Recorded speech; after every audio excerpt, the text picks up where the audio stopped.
Assalamualaikum. Puan Farah, are you there? Waalaikumsalam warahmatullahi. Okay, sekejap Okay. Alright. Can you hear my voice, Puan Farah? Boleh dengar suara? Loud and clear. Alhamdulillah. Alright. Okay, sekejap ya. I stop sharing this first. Dalam kelas ni ada about 65 people kan? Berapa orang dah ada sekarang ni? Berapa orang? Berapa orang? Jom Kira, kita kira. tengok sama-sama. Okay, I think the number is growing. Okay, Alhamdulillah. Tapi yes, of course, they are, compulsory lah to attend this class kan, because it is part of our, Compulsory. yeah, Okay. compulsory because it is part of the assessment, okay, in which that they need to prepare, a proper report, okay, just for the session with you, Puan Farah. Itulah dia nak Okay. kena tumpukan perhatian hari ni. Tak nak kena dengar. Ya, betul. Okey, kejap Apa tu, Puan Farah? Saya tak nampak muka lah. Kalau Ada share nak ada, nampak kejap sekejap boleh tak? Boleh. Sekejap. Nampaknya nampak muka saya sorang-sorang. So I feel a bit lonely Very lah. sorry for that. Saya terlupa nak video. Maafkan saya. Kejap. Mana yang lain ni? Ilham, mana? Everyone yang lain. Yang semua tengah proper Aisyah. tu. Everyone. Come on. Right. Open your Haikal, on your camera. Okay, so that we could see you. Okay, so that our penceramah pun happy hari ni. Nak jumpa. We want to have the session as interactive as possible, Yes, Tak nak of cakap course. sorang-sorang macam tu. Betul. Two-way communications, Betul. Saya pun dalam kelas kalau dengan mereka ni memang kita kena selalu tanya soalan kan. Baru ada. Mana Hanis baru ada Nabihah? ni. Mana nak tengok muka sikit Berapa before orang we baru start ni? the session. So we currently have how many? Hai, 28 Vanessa, baru. mana? Baru 28. 28. 30. About 1/3 Okay, of so the the number class. is growing. Alhamdulillah, the number is growing. Okay. Semua dah Kita makan tunggu. dah? Kita tunggu 10 minit lagi, boleh, Puan Farah? Boleh. And then we start lah, alright? Puan Farah dah makan ke ya? Alhamdulillah dah makan. Rasa macam nak makan balik. Diorang ni tak nak share video ke baru bangun tidur ni? I tak nampak muka lah. I nampak muka doktor je. I actually have reminded them, okay, please be quiet on camera, nanti nak ada sesi bergambar semua kan. So hopefully they are, in the appropriate attire lah. Ya, betul. Even though they are currently in their hostel room nampak kan. tu, hai. Hai. Sihat ke? Farid dekat mana tu? Dekat lab ya? Saya dekat pustakaan. I see. Okay, kat mana tu? Puskan? Dekat pustakaan. Dekat perpustakaan. Library. Okay. Tak apa duduk pustakaan ya, Faris? Tak apa. Tak marah, bising-bising tak apa. Okay, alright. So Faris have switch on the camera. Itulah, baru 37 orang. So mana yang lain lagi? Mana? Munirah mana? See, our Afriah mana? penceramah. Fatini mana? Kawan-kawan. Kita nak tengok lah. Tengok gelap je pun macam dunia dalam gelap gelita. Alright. Okay. Alright, so we now have around 39 people. 39, okay. Puan Farah, saya pun actually nak jadi cerita tu lah, bercantik sikit dengan kita pun semua sikit lah. So suara dah lain sikit. So Alhamdulillah kita still ada peluang untuk hari ni. Alright. Okay, Alhamdulillah. Okay, Puan Farah, can we start now? Okay, kita start ya. Boleh. Alright. Assalamualaikum warahmatullahi to everyone who attend our session today. Okay, Alhamdulillah, the number is growing. Saya dah tengok macam makin ramai. Okay, hopefully pelajar-pelajar sekalian yang mana mungkin ada masalah device, maybe lah boleh share dulu dengan kawan-kawan. But I really hope you could, join dengan you punya device sendiri. And then insyaAllah nanti saya share the attendance link for you to fill in. Okay, so please fill in the attendance. Sambil-sambil tu dengar jugalah, okay, whatever that going to be present by our speaker today. Okay, so very grateful, okay, to have Puan Farah Wahida from Enquest Production, Petroleum Production. Okay, welcome to UiTM campus Kuala Terengganu, Puan Farah. Ya, bagai sirih pulang ke gagang. Alhamdulillah. So is this the first time you are dealing with UiTM Terengganu ke sebelum ni dah program? Your ITM first time. Alhamdulillah. Okay, for your information, Puan Farah is actually the hydrocarbon allocation engineer, betul Puan Farah? Okay, and then actually she is also currently, being a tutor, a tutor at the Open University in Malaysia. Yes, so she is very familiar with all the teaching ways and everything lah, insyaAllah. Harap ni kelas ni interesting lah very, saya yakin dapat banyak membuka minda all the, all the students here kan. Maybe, since the students here, semuanya daripada part 3 majority daripada part 3 which is the semester 3. Yeah, third sem. So macam masih fresh masih fresh. So masih banyak lagi benda yang boleh dipelajari lah. Okay, hopefully our session could gain, could make something lah untuk mereka, untuk pelajar-pelajar sekalian. Saya sangat berharap lah you all kalau nak tanya soalan ke apa, nak tanya all the experience from our speaker tadi, tanyalah. Okay, so this is the time for you to get the industrial exposure Kalau saya cerita dalam buku, cerita dalam slide ni, you all tak nampak. So kita ada orang industri sendiri hari ni. Okay, to to tell you everything macam mana penggunaan dalam sektor oil and gas. So it's very interesting. Saya sendiri pun nak belajar hari ni. Betul ni Puan Farah, banyak ni benda nak belajar. Okay. Dari Alright, sektor oil and gas nak cerita pasal IT pula. Yeah, ada relation je, right? Betul tak kan? Mesti ada kan macam-macam mana pun kan. Alright. Okay. Alright, so ada banyak kamera, makin banyak yang sedang on kan. So harap makin ramai lagi yang on, sebab Puan Farah kita ni memang nak tengok lah, nak berkenalan dengan nak tengok. Yeah, this is the first session. Okay, nanti ada second session pula kan, nanti insyaAllah 2 minggu lagi, right? Okay. Alright, Puan Farah, apa tu, rasa boleh cukup kita mulakan. Okay, sebelum tu, before we start our lecture session, let us together recite our Ummul Kitab Al-Fatihah. Bismillahirrahmanirrahim.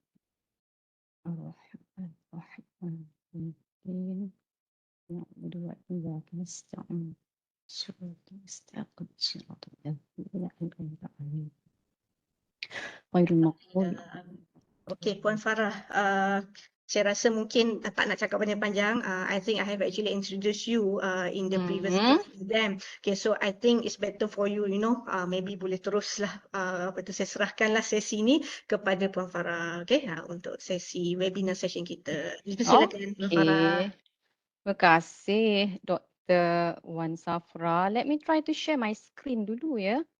And then let me know if you can see my screen. I nak share. Okay, nampak tak I punya main screen?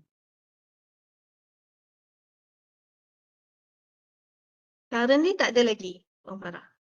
Ada see. Okay, baru ada. Alright.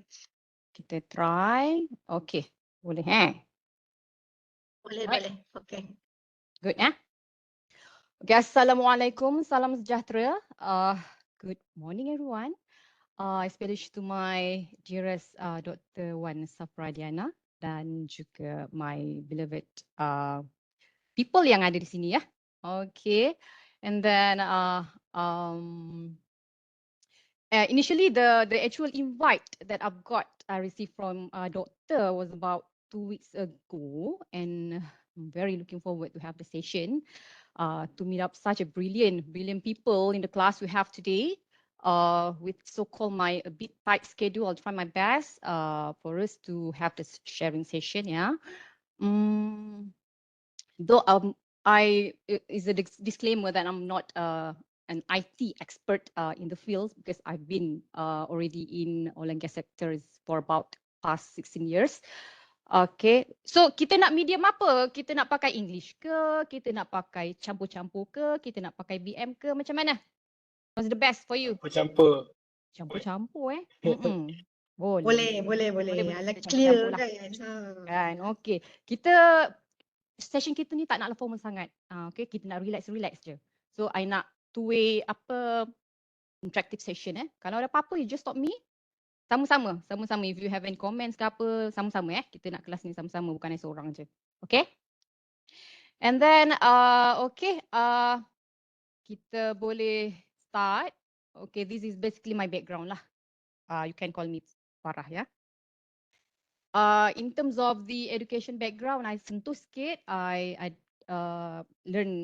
studied petroleum engineering, in 2015 from Harold Watt University, postgraduate diploma.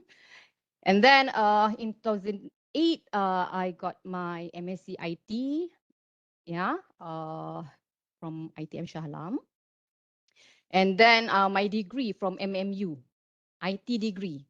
2004, waktu tu you guys baru setahun Setahun Yeah. 2 tahun? Okay, tahun. sorry. I'm still young. So make sure dia punya age gap tu tak jauh lah kita. I pun dalam 20 lebih umur I. Okay, position macam Doktor mention tadi, I bekerja sebagai upstream UK hydrocarbon allocation engineer dan juga part-time tutor di OUM. Okay. Alright. Sekejap. Okay. I think I need to move it from here. Dia tak bergerak pula. Okay. Cerita sikit lah berkenaan dengan I punya kerja. Tapi pada masa yang sama kita tengok time juga kita ada sampai 12.30. Okay, kita try doktor mention dalam 1.5 jam macam tu kita try lah 1.5 ke 2 jam. In terms of I punya kerja, kita cerita sikit. I've been in oil and gas industry daripada tahun 2007. And then sekarang ni bertugas di Enquest Petroleum dalam operations department So far sekarang ni I handle UK. Ini you could see I had a visit dekat terminal and then dekat office di Aberdeen. We meet up with kita punya kawan-kawan yang sama-sama bekerja Kita walaupun kita bekerja di Enquest, but kita bekerja sama dengan company yang lain yang sama-sama partner dengan kita Banyak sebenarnya company-company yang kalau even dalam dekat Malaysia pun kita tahu Shell. Apa lagi oil and gas company yang you tahu? Cerita sikit. Petronas. Petronas, yes. I love Petronas. Petronas, Petron. Shell. Apa dia? Petron. Petron, Shell, BP, all the giants company. Kalau yang macam independent company tu macam Talisman, Enquest, Hess, ada banyak sebenarnya bila you dah join oil and gas company baru tahu kita ada Schlumberger, Halliburton, banyak sebenarnya. The others tu macam service company. Okay. And then ni I sempat berkesempatan pergi ke terminal di Salembo, about 1 jam penerbangan dari Aberdeen ke utara. Tempatnya sangat sejuk. Ni di mana tempat kalau kita nampak platform ni kalau dari segi produk kita lebih kepada crude dan crude akan naik di Salembo terminal, manakala kalau gas tu dia akan direct ke onshore lah di Fergus okay, and then sebelum saya join Enquest, saya bekerja di Hess Oil and Gas. Kalau you perasan kalau kat Kelantan tu ada tempat naik, tapi itu Syarigali Hess. Syarigali Hess is about 50-50 Petronas dengan Hess lah. So di Hess saya bekerja sebagai analyst measurement. Basically disiplin dia sama buat allocation juga. Saya handle kata orang offtake. Offtake ni macam kalau you tahu oil punya produk akan pindah ke kapal. So kita akan handle kapal kepada trader-trader untuk hantar ke refinery. Ni nampak dia punya platform sikit nampak idea. Okay, and then ni cerita sikit lah. Ni oil and gas fields yang terdapat di UK. So kalau UK crude dia akan naik di Salembo. Kalau di kalau gas gas akan naik to the Fortis pipeline system. Kalau di Malaysia Terengganu ni tempat naiknya gas Kalau you nampak Kertih. So kalau Hess dulu pun walaupun dari Kelantan akan naik ke Kertih juga. So di situ kita ada dia punya gas processing platform lah. Sedikit memberi idea. Okay, so far okay Kita baru intro je. Alright, good. Okay. Good. Okay, okay. Okay. Sentuh sikit background. I belajar yang I mention tadi di Heriot Ward, lepas tu MMU, ITM dan ada juga involve part-time tutor. Ya. Dan dari segi minat tu mungkin anda ramai juga minat sama dengan saya. Saya minat teater. Dan pada tahun 2004, kalau saya pernah join bangsawan juga bersama dengan you, kalau you perasan. Kalau you kenal lah. Serena Rizwan, ya, beberapa artis tanah air di mana kita join. Dan ada juga wakil MMU dulu last time, masa muda-muda dululah. Dan dapat inilah kita our team masa tu ada yang kita dapat pelakon pembantu wanita dan juga pelakon wanita baik. Ini sedikit background dan sampai sekarang saya masih lagi minat teater. Okay? Alright. Okay, baru kita nak start dengan kita punya topik. Good ya. So you nampak kalau kita cakap pasal oil and gas ni, dia melibatkan banyak sektor sebenarnya. Walaupun kita kata oil and gas industry, tapi kita ada upstream ya, kita ada midstream, kita ada downstream. Macam yang kalau kita nak produce minyak dan gas dari laut tu ataupun dari darat, depends on di mana beradanya reservoir tu, itu adalah upstream. Sampailah kita dah proses semua, bila kita nak hantar refinery ke kilang ke apa tu semua untuk kita buat plastik ke apa-apa produk ya, itu adalah midstream, downstream. So sebelum ke downstream tu dia akan ada midstream lah, di mana ia melibatkan transportation. So you nampak daripada gambaran yang kita beri kat sini, ni sebagai idea. Maknanya kita start daripada exploration, production dan juga bila field tersebut dah what we call no longer economic, itu kita akan plug and abandon lah. Ya. Dan nampak di sini dia memakan masa yang sangat lama. Even salah satu contoh field yang saya handle allocationnya sekarang, Magnus Platform di UK, dia dah produce lebih 40 tahun, sama umur dengan saya. Maknanya masih lagi produce.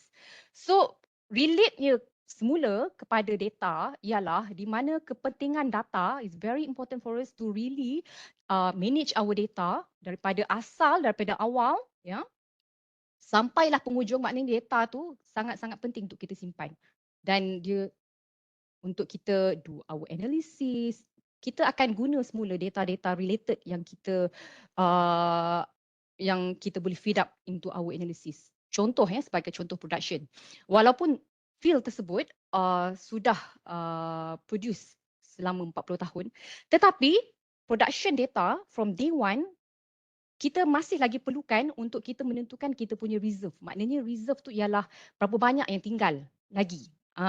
Jadi kita nak lengthenkan berapa lama production kita berdasarkan teknologi-teknologi yang kita ada lah ya.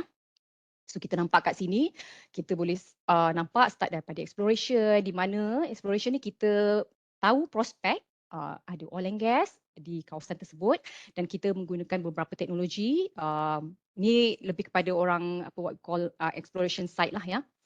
Magnetic survey, gravity survey untuk kita dapatkan bacaan di kawasan tersebut. Dan bila dah confirm kawasan tersebut memiliki oil and gas, dan kita akan start dengan drilling, appraisal to get more data ya. And then once confirm it's okay to produce, startlah production, what we call development, before production development phase, di mana kita akan start build the facilities lah, macam platform, apa-apa yang related. Then bila once after development tu akan pass kepada operations. Operations yang akan handle production sekali. So maknanya you nampak di situ journey of the project sangat melibatkan pelbagai team, pelbagai department ya. Dan maknanya data tu sangat diperlukan. Dan sangat-sangat kata orang bila contoh for example subsurface dah proses data, kemudian drilling boleh guna untuk menentukan di mana sebanyak mana produk yang kita ada. Dan dari situlah kita boleh do kita punya analysis accordingly ya. So nampak kat sini makan masa makan masa yang panjang, ya, dan kosnya sangat-sangat tinggi. That's why bila kita nak buat sesuatu projek tu, dia melibatkan risiko yang sangat tinggi, kos yang sangat tinggi. So kita kena pastikan data kita tu kita gunakan sebaiknya dan make sure benda tu kita handle properly lah dari segi storage-nya, dari segi data analysis, everything, ya, dan sangat berkait rapat. Kemudian tim-tim kemudian boleh refer kepada data tersebut, ya. So macam kita kata contoh tadi, production data. Production data diperlukan oleh subsurface people, dan juga diperlukan oleh operations people. Macam our team, kita memang handle production data, dan engineers juga sangat, kata orang, rely on kita punya production data ni untuk do their analysis. Kita ada pelbagai disiplin juga. Walaupun kita kata subsurface, ada disiplin dia petroleum engineer, reservoir engineer, dan operations kita ada allocation engineer. Nampak kat situ terlalu ramai entiti yang bergantung kepada data. So data kita tu kenalah perlu berkualiti, ya. Apa itu data? You dah STEM 3, so I suppose you dah ada touch on database punya topik, so dah ada idea kan? Dah ada idea kan? Data tu apa? Apa tu data? Data Cerita sikit. raw Faris. material lah. So dia tu tak diproses lagi. Belum diproses lagi. Everything yang boleh disimpan oleh komputer kita tu, kita panggil data. Tapi raw material. Ya. Kalau Faris boleh masuk dalam komputer, Faris pun boleh kita panggil data. So maknanya everything yang boleh kita proses tu. Tapi raw material lah. Ya. So kita nampak dari sini, dari data, apa kaitannya kepada information, knowledge, dan atas knowledge tu sebenarnya kita ada lagi satu layer, wisdom. Wisdom ni dah jadi pakar lah. Pakar IT, pakar ekonomi. Tu wisdom lah. Macam doktor dah boleh share knowledge, itu dah level atas. Ya. So data ni tadi, dia raw yang belum dianalisis, ya, unorganized, ya, memang betul-betul kata orang belum diproses lagi. It can be in any form, numbers, letter, images, ya, graphics. Dan dia kita measure in bits, in byte. Kalau zaman I dulu, I rasa sampai tera, giga, mega, tera sampai tera. Sekarang ni kita ada sampai peta, exa, and then ZB, YB. Maknanya you nampak daripada zaman I dulu sampai sekarang, evolution of the data tu, size of the data tu gigantic, sangat besar. You bayangkan, ya, tambah lagi sekarang ni kita dengan penggunaan kita punya smartphone, ya, data tu sentiasa bergerak laju dan saiz dia sangat besar, ya. So nampak kat situ kaitan dia lagi dengan oil and gas industry. Kita mention tadi how important it is for us to manage the data from historical until now, ya. Dan data tu melibatkan saiz yang sangat besar, real time. Sebagai contoh, kita drill the data dan pada masa yang sama, log tersebut kita akan dapat reading directly. And then with the special software, we could get the interpretation of the downhole punya measures tu direct. So maknanya data tu pantas. Data tu volume dia sangat besar. Data tu cepat. Ya, nampak. So kaitan dengan information tadi daripada data, bila kita proses, ya, data ni becomes information by interpretation. So maknanya bila kita dah proses, dia dah menjadi information. Dan proses data ni adalah lebih accurate, systematic, yang kita boleh faham inputnya, ya. And then data plus meaning, itu adalah information. Kalau meaningless, that is not information. Ya. Atas sikit, level knowledge is capability untuk kita faham information tersebut. What is happening around data and information, ya. So maknanya kita nampak perjalanan data ni tadi kepada information, kepada knowledge. And then knowledge ni juga boleh datang daripada experience. Ni nanti kita touch on the knowledge ni, jenis-jenis knowledge dalam kita punya knowledge management. Nanti kita ada tacit knowledge, explicit knowledge, implicit knowledge, ya. So it can comes from kita punya experience, our own experience dengan peer consultation. Kita discuss dengan kawan-kawan, dari information kita boleh dapat knowledge, ya. Maknanya kita share kita punya pengetahuan kita. So maknanya sama-sama boleh bagi input, boleh bagi idea. So dari situ kita boleh dapat knowledge, ya. Orang daripada tak tahu boleh jadi tahu. Kita yang tahu kita share kita punya knowledge maknanya lebih banyak contribution from more, kata orang lebih banyak kita kongsi, lebih banyak ilmu kita dapat. Betul? Ya. And then wisdom yang kita kata tadi, atas sikit daripada knowledge ni dah expert lah.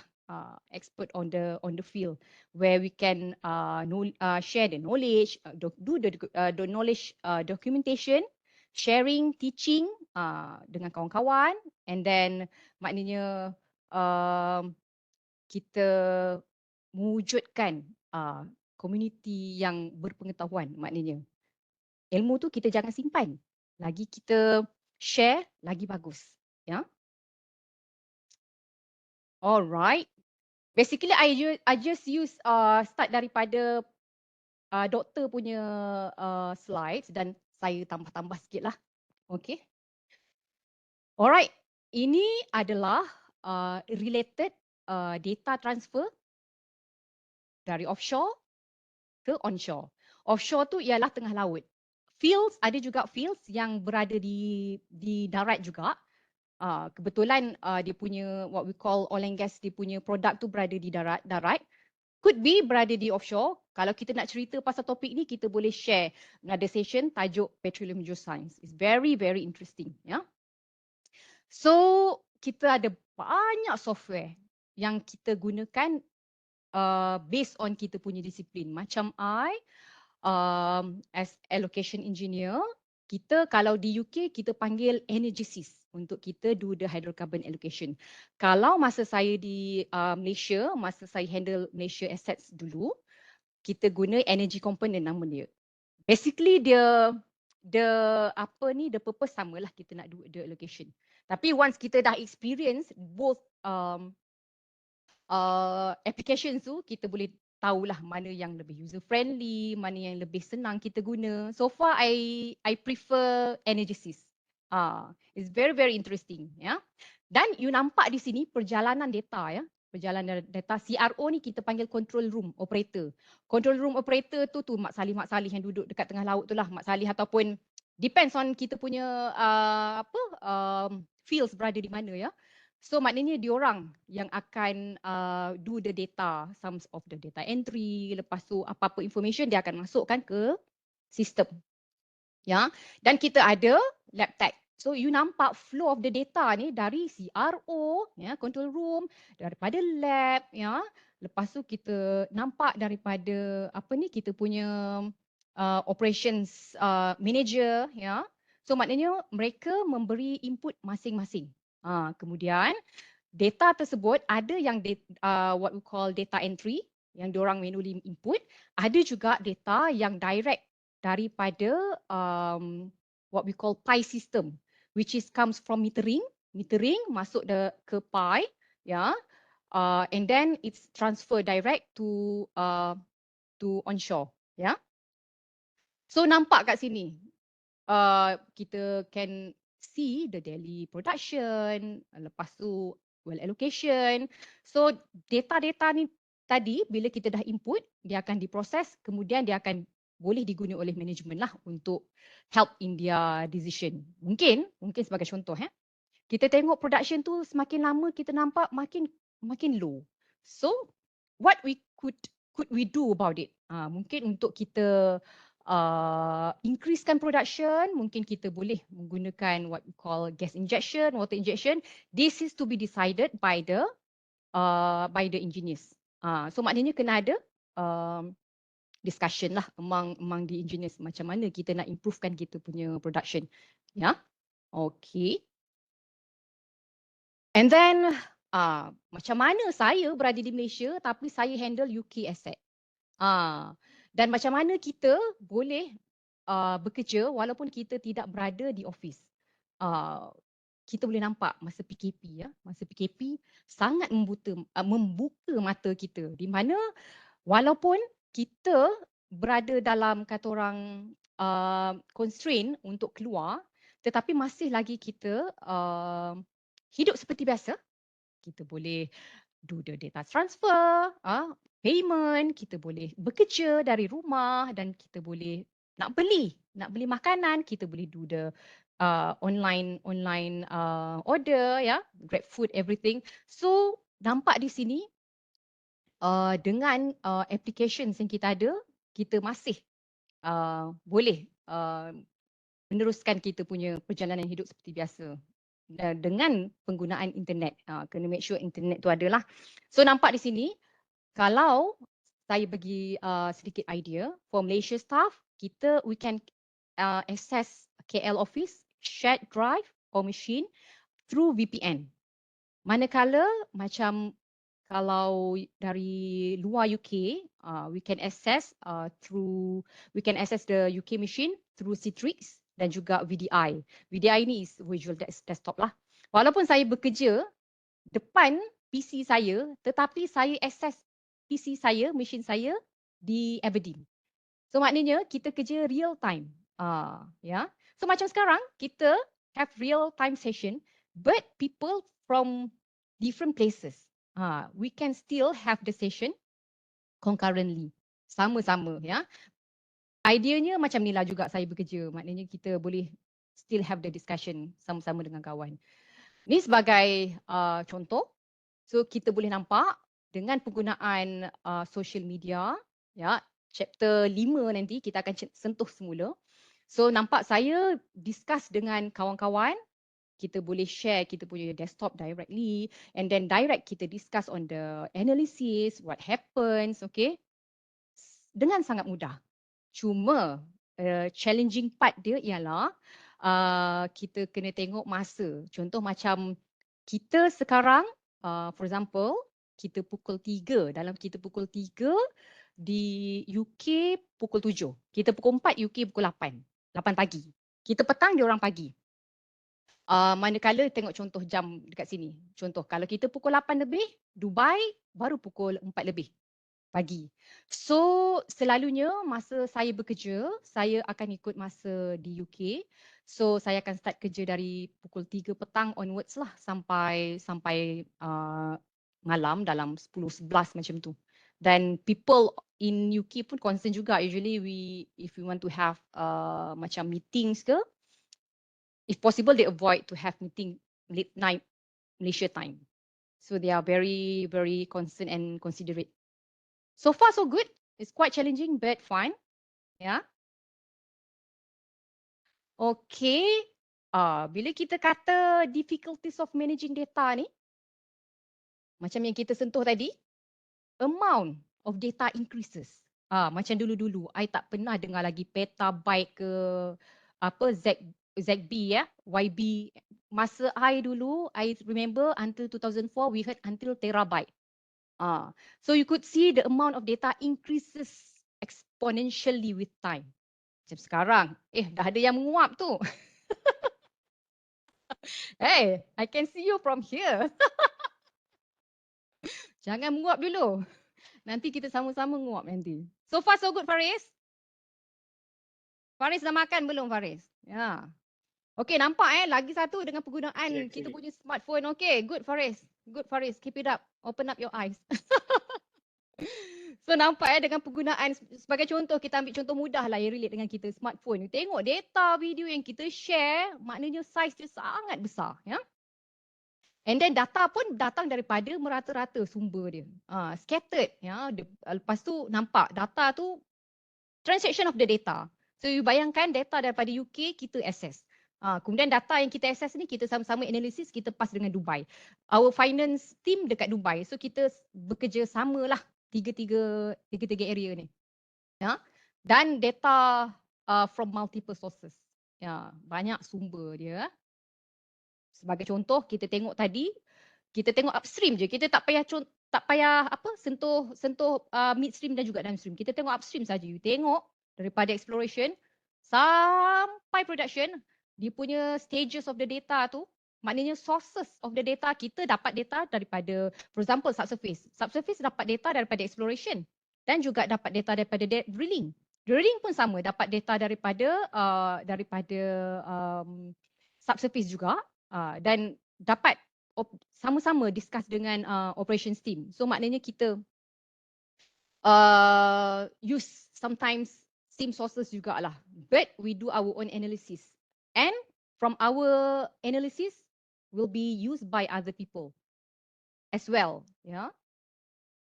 Alright, and then data degrade, maknanya dalam tempoh yang lama. So maknanya you bayangkan kalau dalam tempoh berpuluh-puluh tahun macam mana kita nak kekalkan kualiti data tersebut. Dan kita tengok teknologi yang kita pakai daripada dulu dan sekarang berbeza. Dan macam mana kita nak mengekalkan data yang dulu-dulu historically data tu still can be fed to kita punya teknologi yang akan datang. So maknanya kita kena make sure. Ya, dan juga penyimpanan data ni macam dulu-dulu.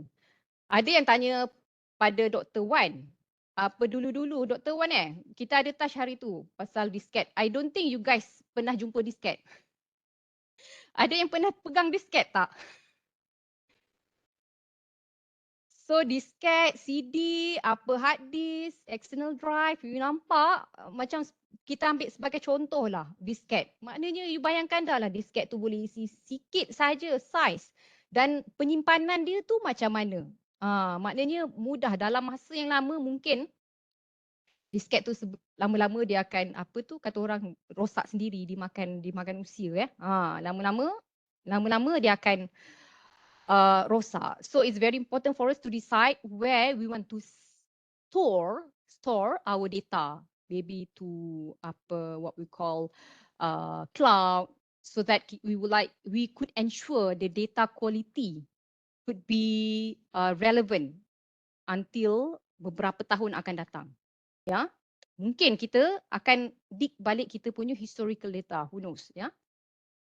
And then we could see data governance ideanya, okay, secara idea je, ini sebagai contoh kalau dalam oil and gas industry, Petronas sebagai kita punya data regulator, Petronas akan make sure data quality daripada oil and gas companies, we submit the data, ya, kita punya production data, every data that we have, we submit to Petronas.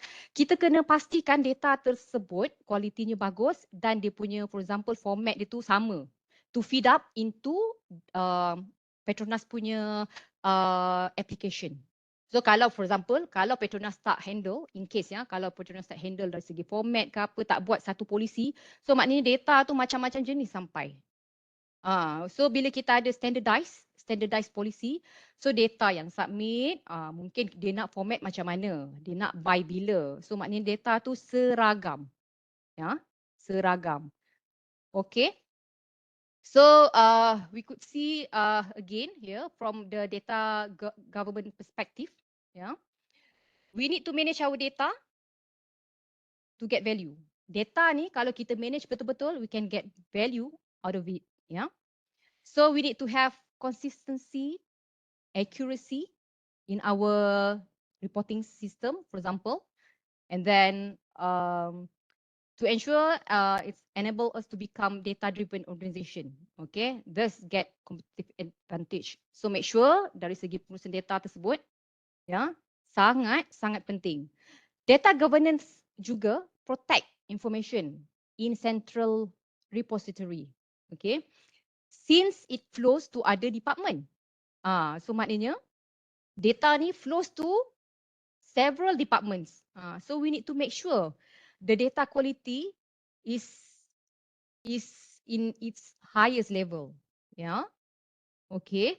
And then sharing information from central repository to different departments without exposing important information pun dia ini salah satunya in terms of security lah. We could see here, yeah, from data how we manage to get value, yeah, to ensure it's clean, yeah, it's secured, analyzed, And then we could see the framework here under data management, yeah, is data governance.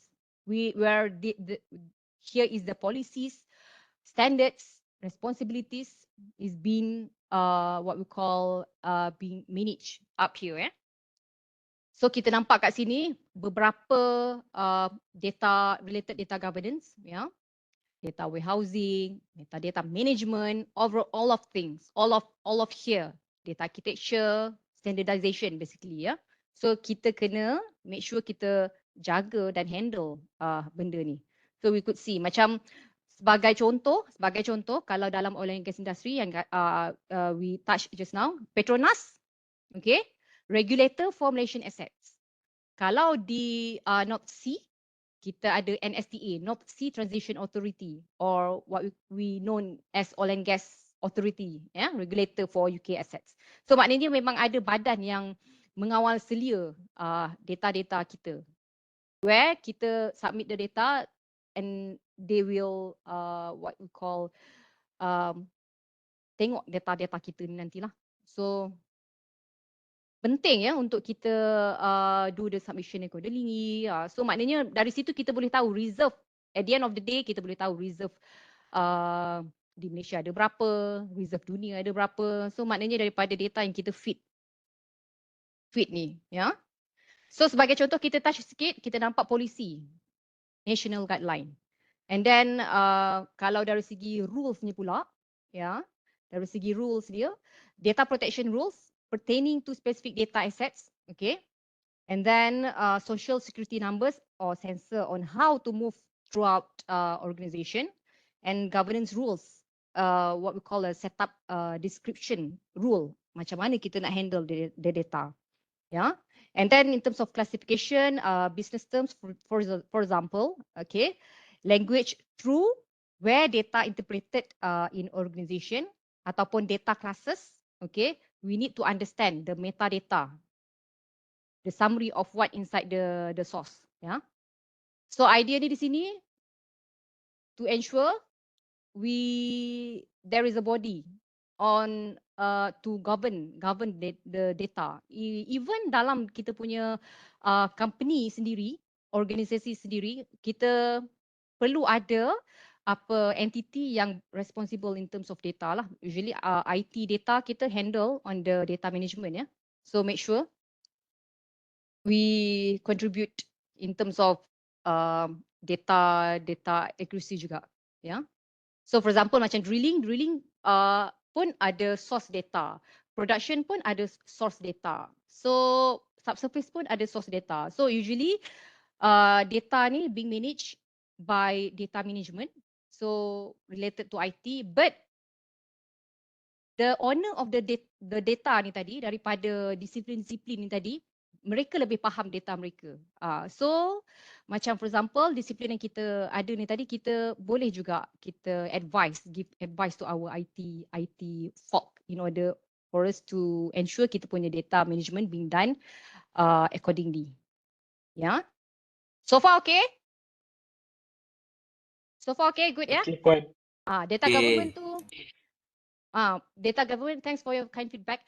Data government tu basically macam satu badan lah untuk govern the data. Kena ada polisi. Kalau tak nanti data kita berterabur, Okay, yang ni I believe you already touch on the database, Database approach. Kenapa kita kena simpan data ni? Kalau kita tak simpan nanti data kita merata-rata, So what is database? Database ni ialah single centralized database yang digunakan oleh department semua dalam kita punya organisation, So ada beberapa jenis database.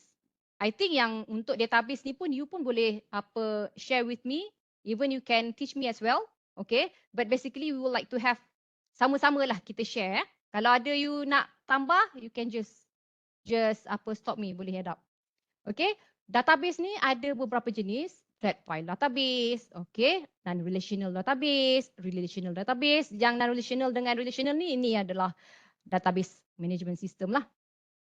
Kalau dalam satu organisasi yang kata orang yang proper organisation, we need to have a proper databases to keep our data accordingly. Okay, kalau for example we decide for example kita nak just use flat file database in terms of cost saving or everything. So you just imagine kalau kita ambil satu contoh we could see banyak benda kita need to do manually. For example, data shared by different department. Sebagai contoh lah, kita ambil contoh. Kalau contoh exam unit, dia lebih kata orang fokus kepada grade. Kalau contoh macam mungkin finance unit, dia lebih kepada what we call results.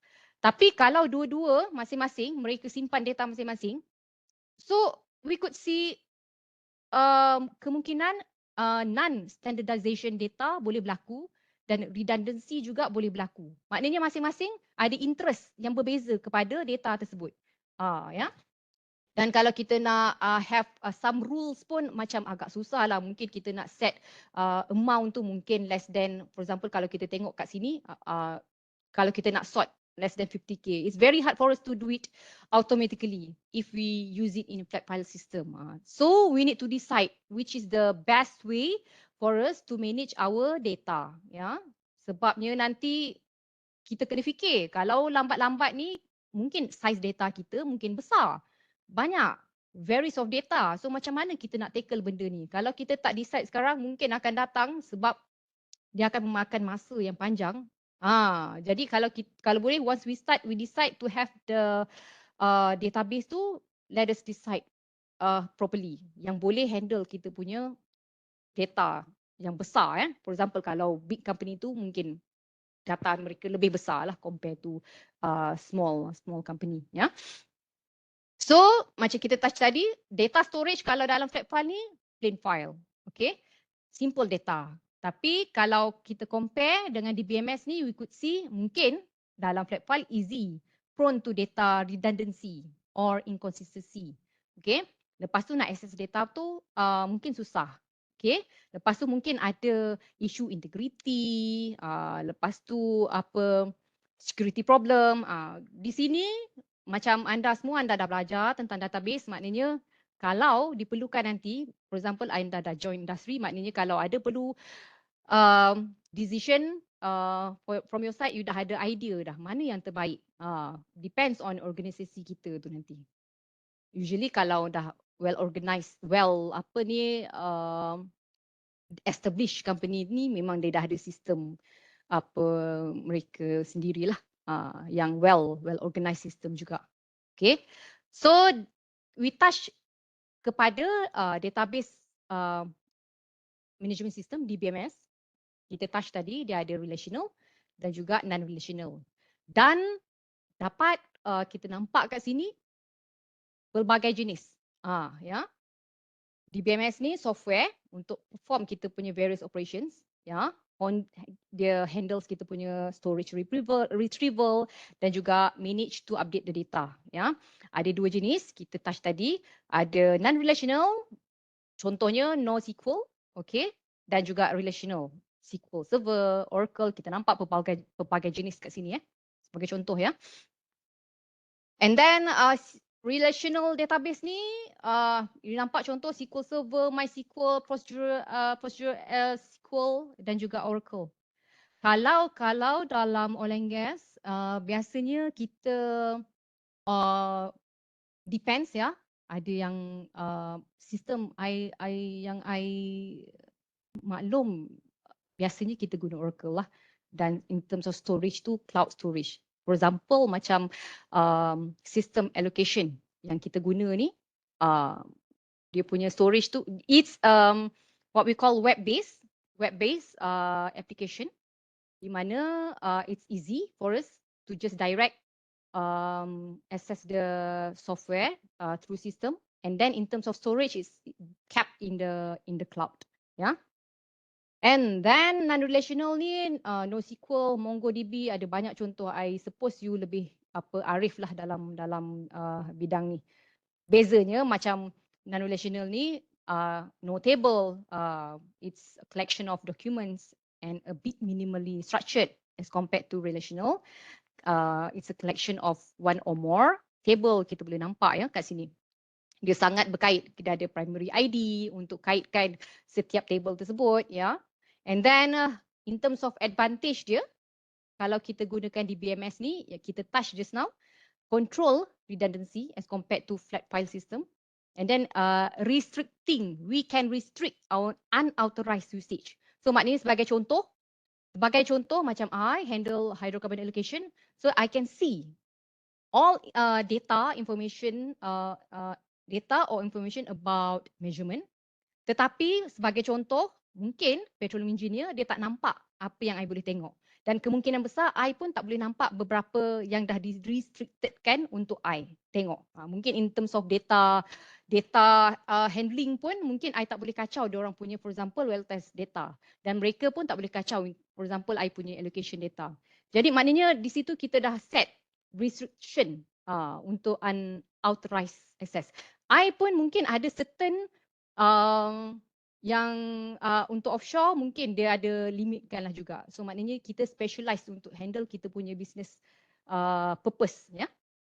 Kalau tak, kacau nanti. Orang boleh kacau data kita boleh kacau data orang. So maknanya kita in terms of security tu dia lebih bagus lah, ya. And then providing storage structures for efficient query processing. So kita boleh guna pelbagai language untuk kita handle kita punya what we call kita punya data ni. It's easy for us to update, delete, and then do the modification of the data by using the related languages lah. Okay, and then we could see database from your slides, ya. Kita dah touch tadi data redundancy, inconsistency, integrity, data independence, ya. So the best option is for us to have the DBMS lah, ya, untuk kita manage our data accordingly. This one is about hierarchy daripada bit until we have our proper record and file system structure, ya. This one you learn in the database punya subject. Okay, that DBMS we touched earlier. Okay, software that used to create, maintain, provide control access to user database, and then it also provides environment, which is very convenient, yeah, convenience for users and also very efficient, yeah.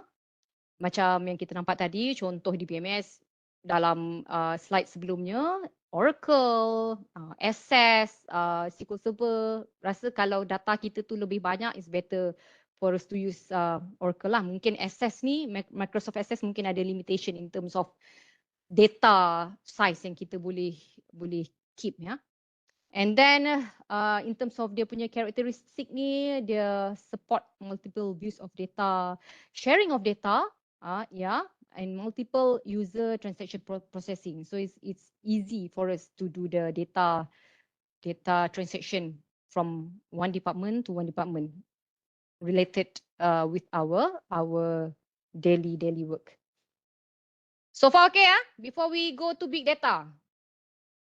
Faris okay? Nampak muka Faris je sekarang. Sebab I ada 2 screen.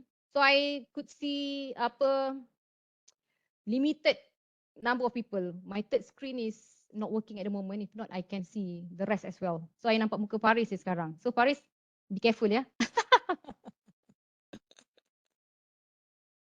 Okay, big data. Apa tu big data? Apa big data? Kita translate je. Apa big data? Big tu apa? Data besar. Data besar. Collection of data. Apa dia tadi? Collection of data. Collection of data, which is the keywords dia dekat situ besar.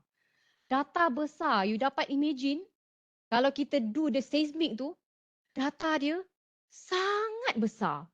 For example, kita kata yang seismic. Seismic tu untuk kita what we call banyak sebutan sebenarnya ya. Nanti kita touch kalau kita ada masa nanti kita akan touch sedikitlah secara history macam mana I boleh terjam ke oil and gas industry ni. Nak sebut pun banyak sebenarnya dia punya terms tu very technical yang we can't direct translate in English. Seismic data. Just to share, Puan Farah, kalau big data ni dalam bahasa Melayu dia panggil data raya. Data raya. Data raya. Raya lah data besarnya hari. Maknanya Macam hari besar raya tu lah. jalan Yes. raya. Data raya. Balai raya. Betul. Semua raya-raya ni semua besar. Yes. Betul.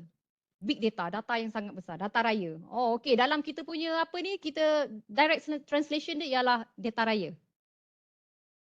Okay, alright. Thank you, Doktor. So, direct translation dia, big data is data that is so large that traditional tools cannot handle. So, for example, kalau data tersebut tak boleh dihandle oleh kita punya desktop, ya, desktop biasa kita ni tak boleh nak handle, itu kita panggil big data. So maknanya kita kena gunakan what we call penggunaan proper machine in order for us to process our data, ya. So kita kena tengoklah teknologi yang bersesuaian, ya. And then for example yang kita touch tadi, seismic data, okay, dalam exploration phases, ya. Size dia dalam about mungkin petabyte. Sekali kita nak buat analysis tu, which is cannot be handled by remote desktop. So we need to have a proper machine in order for us to process kita punya data. Okay. Alright. Oh, dia ada dia punya ni, Dr. Wan punya slide ya? Ada. Oh, ada. Okay.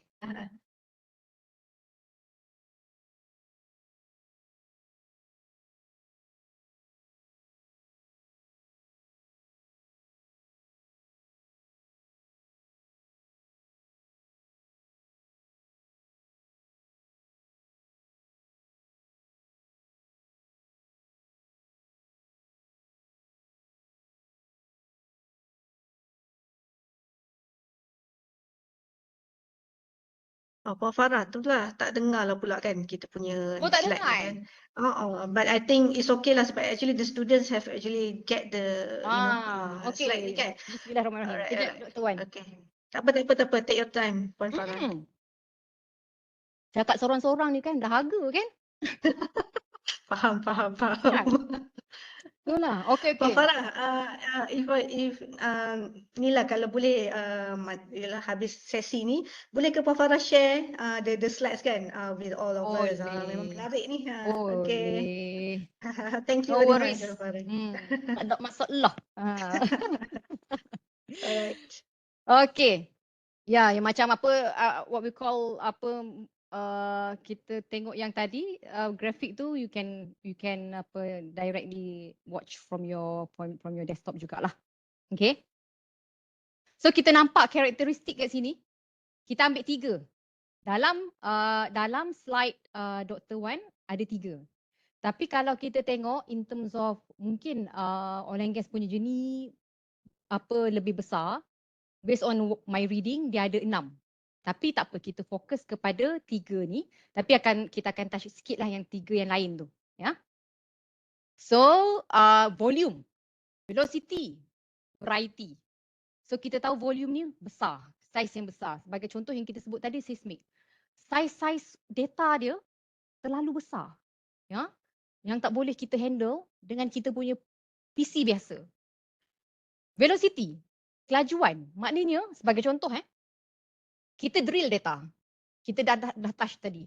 Kita drill dan pada masa yang sama data daripada logging while drilling, kita panggil LWD tools dalam drilling punya site. Maknanya kita dapat data tu, kita dari onshore walaupun drilling tengah laut, kita boleh dapat bacaan tu directly. So you nampak velocity, kelajuan data tu, kita drill tu laju tau, drill. Laju ke bawah dan kedalaman dia sangat dalam. It could be up until beberapa kilometer ke bawah. Usually kita guna feet lah. So maknanya kita dapat reading direct, kita boleh interpret directly. Maknanya velocity, kelajuan. Ya.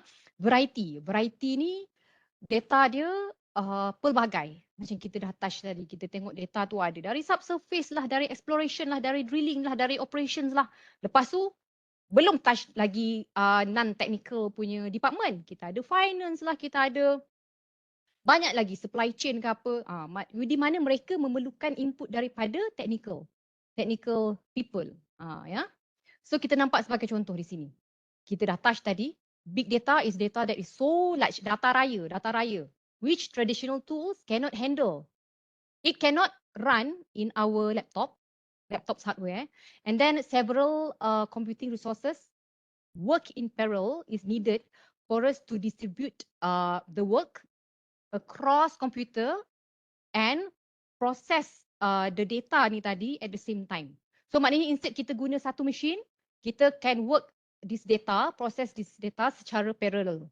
Maknanya for example kita nampak task ni ya. Satu task, okay, kita pecahkan kepada beberapa mesin dan kemudian mesin tersebut akan proses the data simultaneously, proses data raya ni tadi. Kemudian once done, kita akan get the result. Maknanya data tu nanti dia akan kumpul. Kita akan dapat results directly. So you just imagine kalau for example kita proses melalui satu mesin, in case kalau mesin tersebut boleh proses dia akan memakan masa yang lama, okay, berbanding kalau kita proses secara parallel.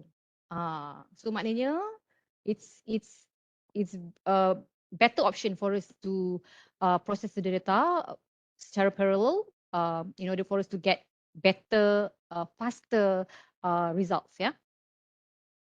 Okay. So we could see several computing processes bekerja secara virtual dan parallel, yeah, and then they work together, okay. And then teknologi ni tadi have to adapt with expansion of data makin lama makin besar, and then storing of the data we need to make sure done properly because it is very expensive, yeah, in terms of data storage, yeah. That's why we touched earlier. It's easier for us to have the data storage in cloud rather than we physically process in our location. Okay. And then big data or big data analytic. Big data analytic ni related to kita punya analysis done lah, yeah, data. And then to a new technology which can be employed to handle large data sets. So maksudnya di sini, big data ni, okay, we need to ensure that technology that we use is able or ada kata orang berkemampuan ya untuk handle atau proses the data yang memiliki beberapa karakteristik yang kita touch tadi, big volume, varieties of data, velocity. Okay, kita touch sikit. Dia ada veracity, value and complexity. Kita akan touch sikit another V ni nanti. Ya. So macam yang kita mention, data exploration, data drilling. So we know the recording of the data sensors ni, ya, in oil and gas has become massive data in the industry. So kita kena make sure data ni tadi, data sensor tu sendiri kena berupaya untuk handle the data reading in very high temperature, high pressure punya what we call punya high temperature, high pressure punya background, and then we are able to do the data transfer direct to kita punya machine. Big volume of data, yeah. Alright. Okay. And then in terms of the process, the data process and also the storage, we could see there's several frameworks to process kita punya big data. Tadi kita touch tadi kan, it's being done through parallel processing. So kita nampak ada beberapa framework, ya. For example, we have Cassandra, we have Hadoop, we have Spark, ya. But from my knowledge, mostly dalam kalau oil and gas ni kita, for example, Shell, etc., BP, we use Hadoop, ya, framework, ya, where Hadoop uses Hadoop distributed file system to store big data, and then big files ni being broken down into smaller chunk. Okay, maknanya big data ni dipecahkan and then store in various machine. Okay, and then when we break the file, copy of the files also being distributed so that it is safe. For example, kita ada task A. Nampak sini. Kita ada satu task tu, okey, dia dah dipecahkan kepada bahagian yang lebih kecil. Kemudian data ni juga kita save as a backup. Ya, just in case one machine fails, the data is still safe in another machine. So we can still have the data backup. Data backup ni pun penting juga. Kalau in terms anything happen to our machine, at least we still have another copy safely. Ya. Alright, from distributed file system, okay, from the Hadoop, from the big data framework, okay, we distribute into smaller chunk, and then we have the parallel processing. Okay, kita proses secara parallel. Kemudian, once the data is completed, the results will be being stored and processed properly. Okay, for us to later on, for us to use the data analysis later. Yeah. And then bila kita dah settle ni, data yang dah di-store ni nanti could be analysed for numerous applications. Like we say, for example, production engineer also do the analysis, and then petroleum engineer, we have all of these engineers. Also from subsurface team, we need a lot of data analysis site for us to what we call untuk kita predict the future of the fields. Berapa lama dia boleh produce, for example untuk production. Dan apa yang kita boleh buat untuk maksimaskan production rate. Yeah. So dia punya what we call basic di sini ialah macam mana kita proses, how the process is being done, and then data storage is proper data storage is very important for us to later on do the data analysis. Yeah. And then kita touch 3 V's tadi. Okay. Volume, velocity, variety. Yeah. Volume kita dah touch, data tu so big. Okay. Dan kita dah tahu data dalam technical upstream ni kita ada banyak dan data dia semua besar-besar. Ya. Kalau touch kepada kita punya harian pula, we have our smartphone. Our smartphone, for example, we access. Kita ada apa? Kita ada Insta famous kat sini. Ada tak? Faris? Kita ada influencer tak? So maknanya dari situ, for example Instagram, kita ada billion users. Where we keep picture, video, chat, data-data tu semua sangat besar. And then velocity. Kita boleh kaitkan juga dengan oil and gas dan juga kita dengan kita punya smartphone ni tadi. Data ni being created so fast. Macam kita relate dengan kita punya drilling tadi. Drilling kita sambil kita drilling, sambil tu data kita transfer kepada kita punya onshore site. From offshore, direct transfer to offshore. Real time. Maknanya sangat laju. For example, kalau Instagram.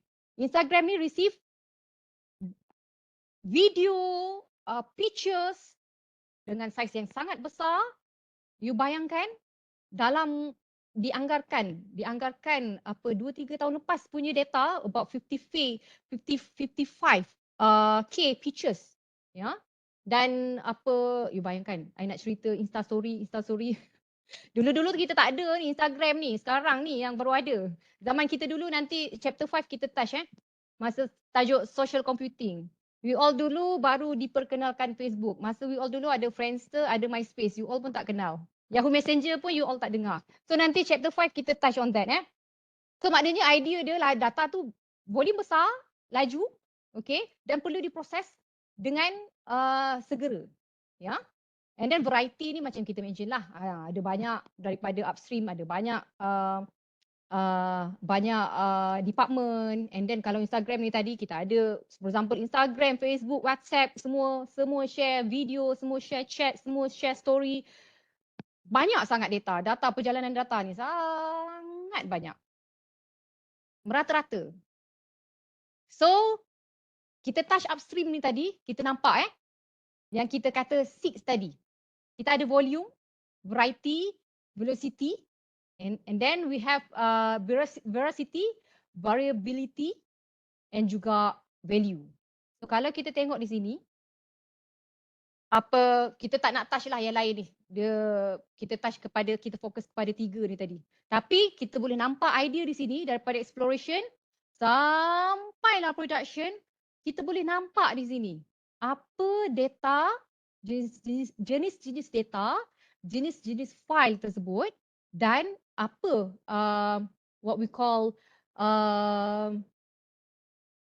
type of data yang kita ni lah, macam contoh kalau production, flow, pressure data, apa interest different disiplin ni. Ya. So just for your info, kita ada kalau dalam oil and gas tu up until 6, tapi we just focus on these three V's ni sajalah. Volume, variety, velocity. Kod masuk exam kan, at least dah hafal. Ya. And then contoh company yang adopted, kita dah ada touch tadi, kita ada Chevron, ya, kita ada BP, kita ada Shell piloting in Hadoop, what we call Amazon Virtual Private Cloud for seismic sensor data. Banyak kali kita duk sebut seismic tu basically operations dengan subsurface lah, yang refer. Mainly kalau kita dengar dia punya position tu petrophysicist. We dengar dia punya position tu pun macam apa benda tu. Maknanya petrophysicist yang proses have the interest on the seismic data lah. Kalau nak, we need to have another session, what we call petroleum geoscience, untuk kita tengok the technical terms. But for our purpose for today, we just understand on surface, ya.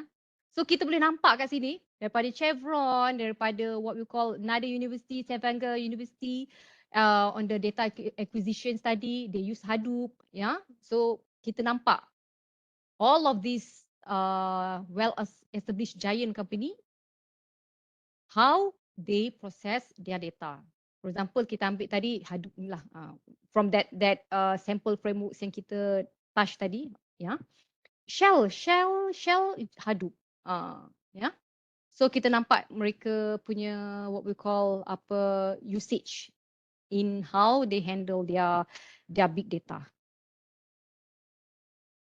Issues on big data ni sama juga dengan isu data that we touch earlier on.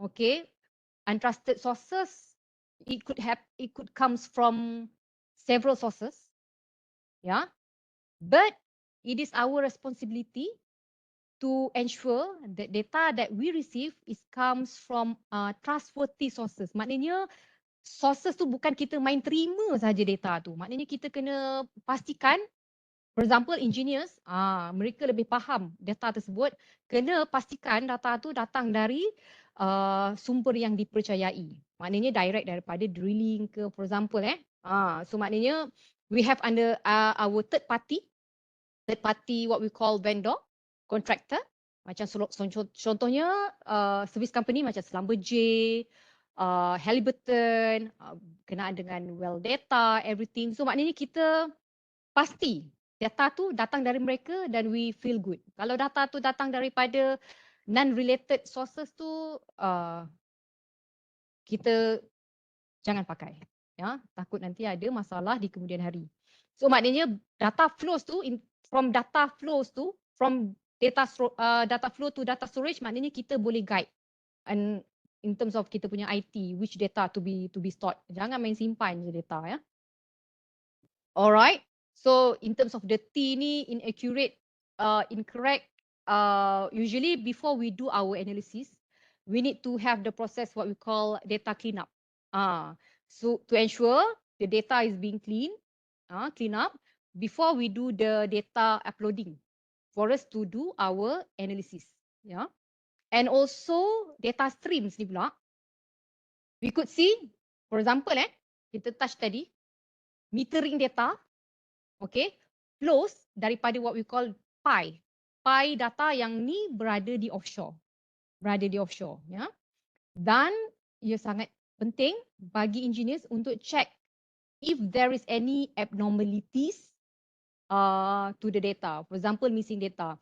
Macam for example, myself, usually if I would like to do allocation, in case of any allocation fails, we don't know kita punya what we call machine ni, sometimes mungkin dia ada down ke apa ke. So maknanya in terms of I punya allocation, kalau ada sebarang failure, okay, kalau ada sebarang failure, we could see kita boleh check balik. Kalau macam I mention tadi, data, kalau I mention tadi, I guna energy sys. So maknanya, the good thing is, it's quite user friendly where we can check the data source. Kita boleh check data source log, daripada log tu, kita boleh cari kat mana error.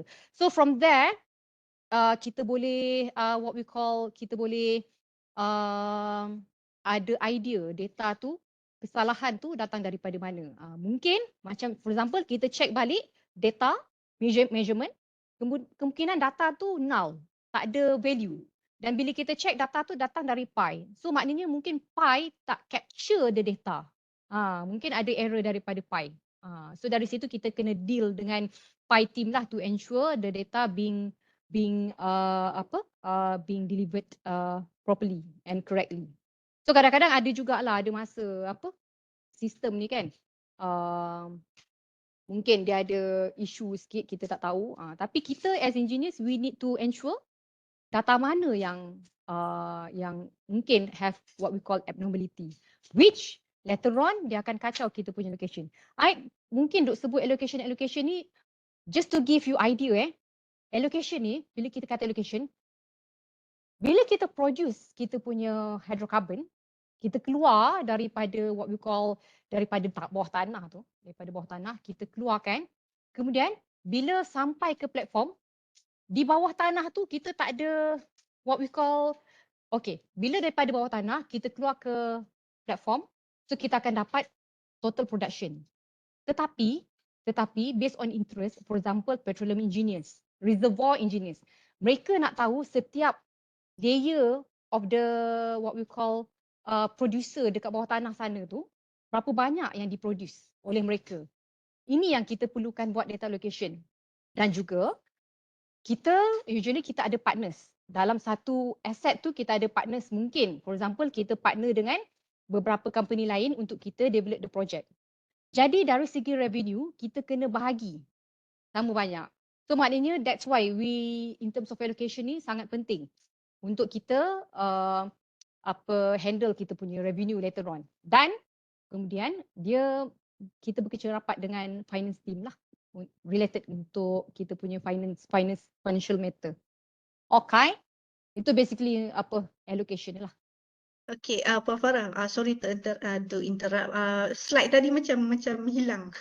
Slide tadi macam hilang. Okay, sekarang you nampak apa? Sekarang memang screen our camera sajalah. Oh, ya ke? Maybe ada lost kot connection ni kan. Tapi baru berapa seminit dua lah baru. Faris, kenapa Faris tak cakap? Dia tunggu Dr. Wan juga cakap. Ingat kan? Ada endkan slide. Itulah. Kan kita cakap pasal teknologi. Could be macam ni. Kita tengah present, lepas tu dia tiba-tiba dia hilang. Dia lari Kebetulan sendiri. betul kan. So the Kebetulan data betul. itself kan. Betul. I nak cuba mencari. Tapi dengar I punya suara okey Dengar. Okey, dengar. Okey. I pun baru perasan. Kejap. I pergi balik dan I share balik I punya slide. Okey. Kita buka balik kita punya slide. Tengah seronok bercerita ni kan. Tiba-tiba dia hilang pula. Okey. Dia tiba-tiba dia unshare sendiri. Okey. Kita reshare. Okey. Nampak tak? Tuan Aiman nampak? Nampak. Nampak slide okey. Alright. Okey, kita try okey. Resize balik. So tadi kita dekat sini ke? Kita dekat sini ke? Big data challenges. I rasa macam kita dah dekat depan tadi kan? Oh, ni dah data warehouse. I would say tadi we touch on the issues. Okay, betul. And then big challenge. Okay, kita memang berada di sini. So far okay Okey, alhamdulillah. Okay, Okay, alhamdulillah. fine. Okay, idea dia dekat sini big data ni data besar, data raya, of course lah bila benda tu besar, of course lah dia costly, ya. Kita kena make sure apa betul-betul lah kita handle in terms of data processing, data storage tu, ya. That is the idea. Okay. Alright. So make sure juga kat sini kita dah cakap pasal cost. Cost untuk manage data tu of course is very expensive. Okay. And then knowledge of the personnel yang handle the data and also data ownership. Could be, okay. Data tersebut, sampel sebagai contoh, production data is being used by subsurface. Macam saya orang operations, saya pun handle production data. So macam dari segi ownership tu kita nak cakap data tu siapa punya. So maknanya data tu sama-sama punya. So sama-sama kena handle properly lah. Okay. And then to have competent people. Okay. For example, IT do the data storage. Tapi in terms of kata orang siapa yang lebih faham data tersebut? Maknanya engineers lebih faham data tersebut. So kena ada collaboration, cooperation sama-sama dengan IT team lah in terms of kalau nak advice apa-apa tu, maknanya engineers yang lebih faham tu kena properly advice if needed by IT data management people. Yeah. And then what we call limitation associated with data rate recording sensors. Data recording sensors ni what we call kita kena make sure, okay, data recording ni it's very capable to get the data in very high temperature, very high pressure place, okay. So maknanya in terms of teknologi yang kita guna tu sangat-sangat apa tahan lah. Tapi macam kita usually kita operator, we produce oil and gas. Usually in terms of teknologi, in terms of apa drilling ke whatever, there will be a third party yang kita mention Schlumberger. Pernah dengar kan Schlumberger ke Halliburton kan pernah dengar kan? Pernah dengar tak? Pernah dengar tak company tu? Basically third party lah. I first time dengar Schlumberger ni waktu tu I tengah buat master dekat ITM dulu Dr. Wan. First time I dengar. Yang I perasan bila dalam introduction tu lecturer tanya, you kerja mana? Kita kan dulu buat part time kan, doktor. Then one of the student cakap dia Schlumberger. Then the rest of the class macam wah, masa tu I tak ada idea pun Schlumberger tu apa. So baru I tahu Schlumberger tu oil and gas company macam wah, bunyi wah lah kan. Macam in terms of teknologi. So maknanya kita usually we have this third party yang akan handle in terms of this technology lah. They will provide the data to us. Yeah. Okay. So it is very important for the equipment used to able to stand high pressure, high temperature area in order to give accurate data to us. Diorang yang akan what under their responsibility lah with our advice as well. Yeah. And then this apa kata orang to ensure quality of the recorded data before it's being passed to to client. Macam oil and gas company ni consider client lah untuk operator, what we call operator consider client lah. Frequency data recording challenges. Kita kata frequency ni sebagai contoh you bayangkan yang kita mention metering data. Metering data dari offshore, okay, they have this production data every seconds. Maknanya dia akan capture data tu real time every seconds. Then we can choose kita nak data tu based up until second ke, up until per day ke. Usually we do the allocation on daily basis. So maknanya data frequency tu sangat data dah lah volume besar, and then data dah in real time. Kemudian frequency dia sangat laju. Ya. Kelajuan dia tu, ya. Dia frekuensi dia macam mana? Depends on the data lah, ya. And then kita perlu fahamlah data tersebut. So this one need to have competent people lah to understand on their data itself, ya. Okay, in terms of data warehouse dengan data mart, apa beza data house dengan data mart? Apa beza data house dengan data mart? Cuba kita buang perkataan data kat depan tu. Apa beza houses dengan mart? Warehouses dengan mart. Adam mana Adam?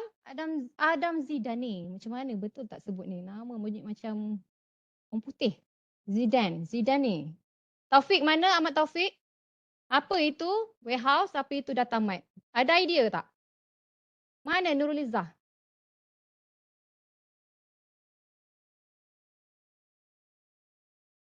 I tak dengar suara ke ada cakap? I tak dengar lah.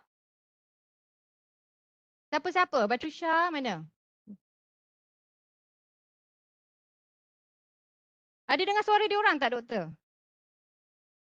Ada, takut-takut kot ni. Ha. Janganlah takut-takut. Kita tak Sebab makan terkejut, orang. suddenly nama kena panggil kan. Ha. Jadi dia nak menguap pun tak terjadi tau. Tak, macam Itulah baru tu. nak. Ha. Takut nanti dia terus tersedak kan. Share lah dengan I. Okay, You anyone. share Siapa je. boleh tolong jawab Anyone, ni? cepat. Warehouse dengan Cepat. mats. Just give Ha. your idea. Okay, come Kalau on. kita dalam kelas ni dah offer dah. Siapa nak gula-gula? Siapa Mandin. jawab bagi Mandin gula? boleh jawab, Mandin. Apa dia? Aimanuddin Hello. dia nak jawab.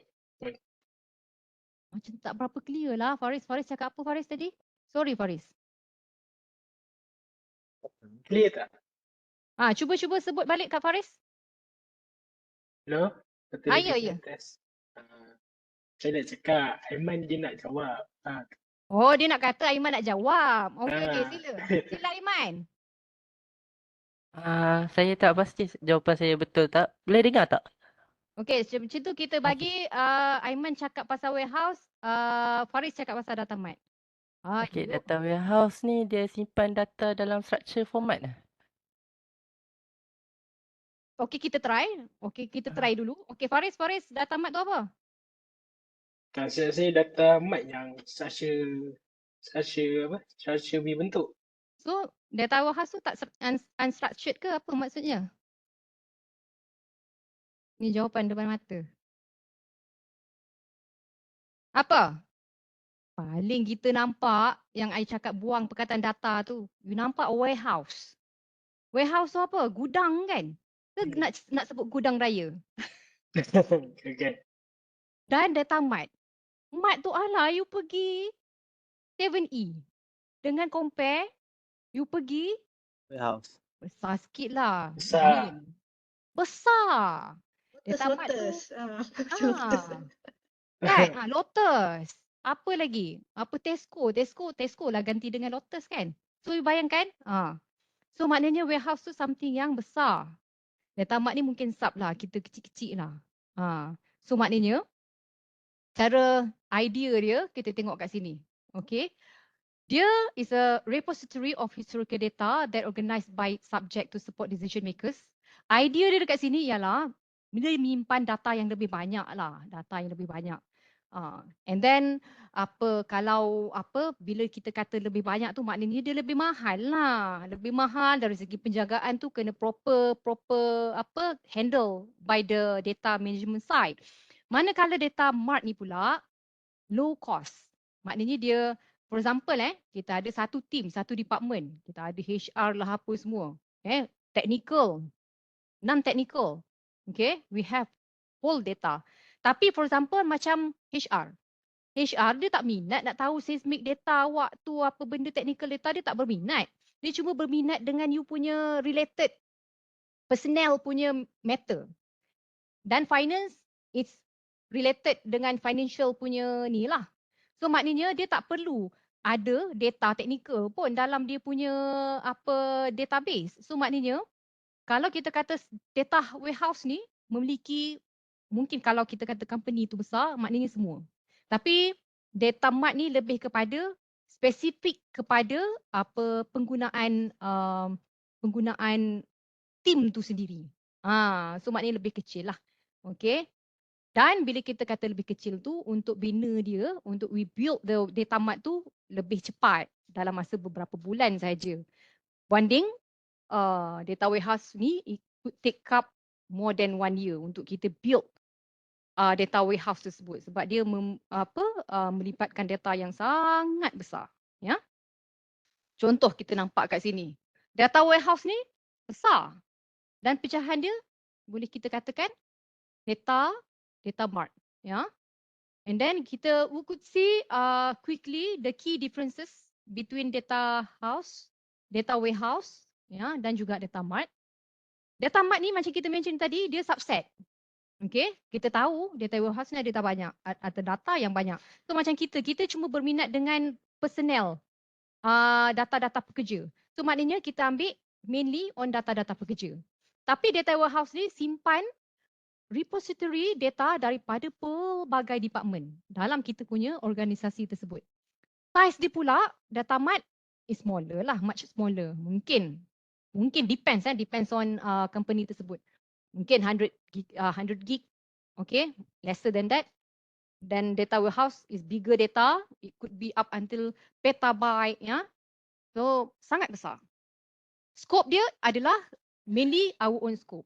So macam kita HR, kita just scope kita pada HR department. Tapi data warehouse ni, it keep the data for the entire organisation. Macam time to build ni tadi kita dah mention, data mart kecil, so lesser time untuk build. So maknanya kalau kita just handle personal data, tak perlulah kita keep all the unrelated data. Maknanya kita just focus on the specific data that needed by our team only. Okay, right? So we mentioned just now tadi characteristic.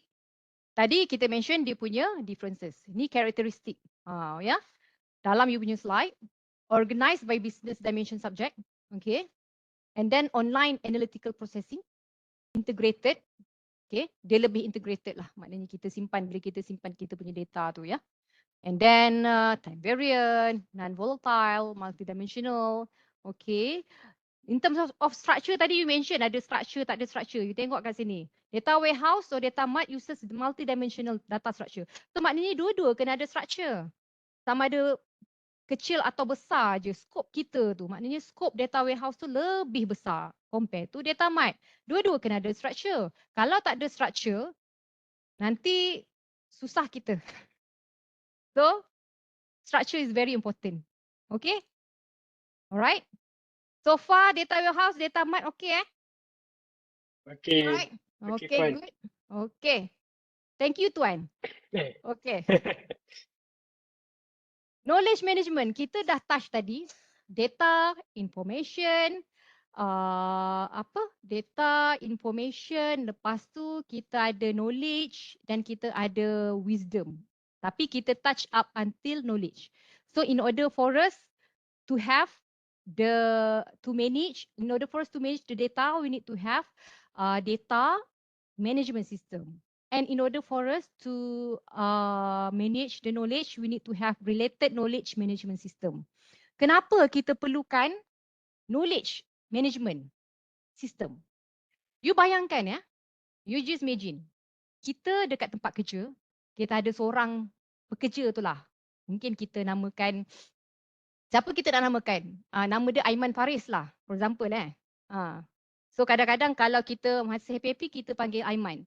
Masa kita marah, kita sebut nama. Aiman Faris, macam tu. Okay. Katakan Aiman Faris ni orang yang sangat pandai. Kalau nak tanya pasal IT, tanyalah dia. Pakar IT, pakar teknologi, dia lah orangnya. Okay. Lepas tu, kalau nak tanya pasal any machine, software, application, tanyalah dia. Even non-technical pun dia tahu. Contoh coffee machine ke apa ke, how to make the best coffee ke apa, tanya dia. Berkenaan dengan office ke apa, tanya dia. Dia macam kamus bergerak. Okay. Serba-serbi, sangat pandai. Okay. Dan kemudian kita dah join that company. For example, mungkin kita pun baru join. Mungkin Aiman Faris ni dia dah join mungkin dah 5-10 tahun. Sebab tu dia sangat pandai. Dia sangat well experienced. Ya. Cuba you bayangkan kalau kita tak ada proper or organized structure ya dalam company itu. Ya, in terms of knowledge transfer. Pop tiba-tiba Aiman Faris nak bersara. Alamak, sorry lah Aiman Faris tertua pula. Katakan Aiman Faris ni dah nak pencen. Mencapai umur pencen. Dia dah hantar surat, rasanya kalau dia mungkin umur dia tu dah sampai umur dia pencen. So maknanya tiba masa dia pencen tu mungkin dalam sebulan daripada tarikh sekarang. So you bayangkan knowledge yang dia ada tu,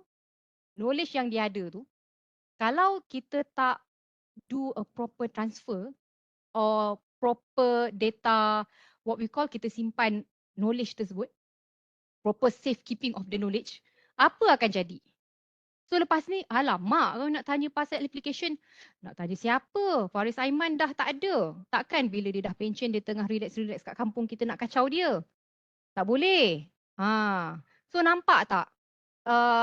Sebagai contoh, contoh kata, contoh lain, ya, selain daripada knowledge management system ni, macam my team, I bagi sampel. Kami, for example, we all have 3 main hydrocarbon allocation engineers. Macam I handle upstream. Okay. I have another team handle terminal di Salemvo terminal kalau you nampak tadi tu. Dan we have another team yang memang handle Malaysia. So kita ada 3 orang. Tetapi you bayangkan, andai kata salah seorang ni cuti ataupun MC ataupun ada emergency case, for example, macam mana dengan kerja mereka pada hari tersebut ataupun pada minggu tersebut. Jadi, approach yang kami gunakan ialah we need to have at least dia punya daily submission to partner. Okay, for example, my work, my task, and then Salemvo punya engineers dan juga Malaysia punya engineers, 3 of us, we can handle each other's punya daily task. So maknanya I can do Malaysia punya task, I can do Salemvo terminal punya task. If I am away, diorang pun boleh buat. Dan macam mana approach kita ialah we need to have step by step apa yang diperlukan untuk kita do each of the task. Kita dah listkan daily task apa, monthly task apa, yearly task apa, step by step of all related task yang perlu. Jadi in case kalau ada apa-apa emergency, at least kita ada kita punya reference. Bayangkan kalau kita tak ada that approach, kalau orang tu cuti ataupun orang tu tengah warded, takkan kita nak call orang tu. So maknanya habis kerja kita hari tu. So maknanya we need to have a proper way on how could we handle the knowledge in our team. Tu kita baru cakap kita punya team saja, ya. So kenapa kita kena ada knowledge management ni? Relate balik dengan oil and gas. Oil and gas kita tahu ia melibatkan ia adalah satu sektor yang sangat, kata orang sangat melibatkan risiko yang sangat tinggi. Kadang-kadang kita drill. Kalau kita luck, we could get oil and gas. Drilling proses tu memakan masa yang panjang, memakan kos yang tinggi. Katakan it could happen, kita drill dry hole. Dry hole tu ialah tak ada prospek. Kita dah rugi kat situ. So maknanya berdasarkan pengalaman masing-masing ataupun we learn from mistakes, kita recordkan kat situ supaya kita could share the knowledge, orang lain pun sama-sama belajar. So, in order for us to avoid the same mistakes to be happen again, maknanya kita lebih well versed. Maknanya kita dah ada pengalaman sekarang. Kalau kita buat projek lain, maknanya kita dah ada. Maknanya kita boleh bersandarkan kita punya pengalaman. Dan kita sama-sama belajar daripada pengalaman orang lain. Which the knowledge should be recorded somewhere. Untuk kita refer kemudian hari. Ya. Okay, we could see knowledge management system, kita tahu knowledge tu apa tadi? It is, kalau knowledge management system is a set of policies, procedures and tools used to implement effective knowledge management. Maknanya tools untuk macam mana kita nak manage kita punya knowledge, ya, secara efektif, ya. And then organization implement knowledge management through IT based software system. So usually kalau kita ada satu apps tu, kita boleh sama-sama share kita punya knowledge kat situ lah. Okay. Dan kita touch tadi, there are 3 types of knowledge that we could see. Tacit knowledge, implicit knowledge, explicit knowledge. Tacit ni ialah apa yang kita gain through our experience. Implicit tu pula, something that we aware but it is not documented. Dan explicit ialah we aware, and implicit is not documented, explicit is documented. We aware, but whether we document or not documented the knowledge or not. So for example, Aiman dengan Faris, dua-dua you baru start kerja. Tiba-tiba kita ambil contoh siapa lagi? Kita ambil contoh siapa lagi? Siapa kita nak petik nama? Daniel Shah. Untunglah siapa yang nama kena sebut pula ya. Katakan Daniel Shah ni leader dekat tim tu. Tiba-tiba kita cakap, Aiman Faris, you nak jadi leader, you kena buat ni, kita tulis. Pop. You boleh tak terus jadi leader? Boleh tak? So leader ni, in order untuk kita jadi betul-betul leader, dia perlu pengalaman. Pengalaman yang lama, yang luas. Daripada situ, kadang-kadang ada benda tak tertulis dalam buku. Tapi berdasarkan pengalaman tu kita belajar sesuatu. Dan knowledge management ni lah kalau boleh kita nak kumpulkan seberapa banyak knowledge yang boleh supaya kita dapat sama-sama share. Ya, benda ni. Jangan simpan sendiri. Bila kita share, lagi kita kongsi, lagi kata orang lebih baik, lebih bagus. Lebih kata orang kita dapat share ilmu tersebut. Lebih memberi lebih banyak idea. Ya. Okay. We could see the knowledge could be created. Capture, refine, store, manage, disseminate. Disseminate ni lah di mana kita akan do the knowledge sharing tersebut. Could be, mungkin boleh keluar exam Dr. Wan ya. Ada berapa banyak cycle, berapa banyak apa kata orang steps in the knowledge management cycle. Bersedialah anda untuk hafal. CCRS, macam mana kita nak susun? Kan nak hafalkan tu. At least kita faham lah benda tu. Maknanya knowledge tu daripada tak ada, terus ada. Macam mana nak gunakan application tersebut? Sebagai contoh, daripada kita tak tahu knowledge tersebut kita tahu. Kita capture benda tu. Kita identify apa benda yang perlu kita tahu. Macam saya, kerja saya macam mana step by step untuk macam mana kita nak start doing the allocation, related task. Maknanya kita dah ada, kita dah identify. Ya? And then refine is must be placed in context that is actionable. This is where tacit qualities, human insight. Tacit ni apa? Tacit yang kita gain from experience ni tadi must be captured along with explicit. Explicit ni tadi yang we call yang dah di-documented.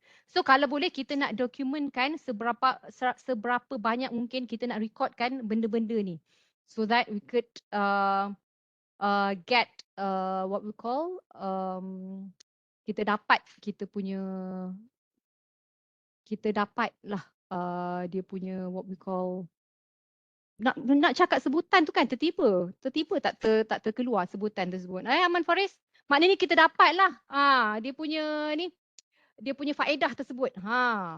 Ya. And then bila kita dah ada data, knowledge, information, whatever that we have, we need to store. Kita jangan pula tak simpan. And then how could we keep benda ni? Maknanya kita kena make sure we have a proper tool for us to keep benda ni. Macam for example, from my reading, Shell pun ada initiate benda ni. Kalau kita tengok nanti next page ya. Store, manage, disseminate. Disseminate ni is where we share the knowledge. We could see from here, for example, kalau dalam oil and gas industry, macam mana knowledge management ni is being initiated. Macam mana dia start? So for example, BP daripada tahun 1996. Masa ni, you all masih berada di syurga. 1996, I dah form 2. 1997 I PMR. PMR pun budak-budak ni tahu ke tak? Budak-budak pula. Tuan-puan, tahu ke tak PMR tu apa? Sekarang PT3. Zaman I dulu dipanggil PMR.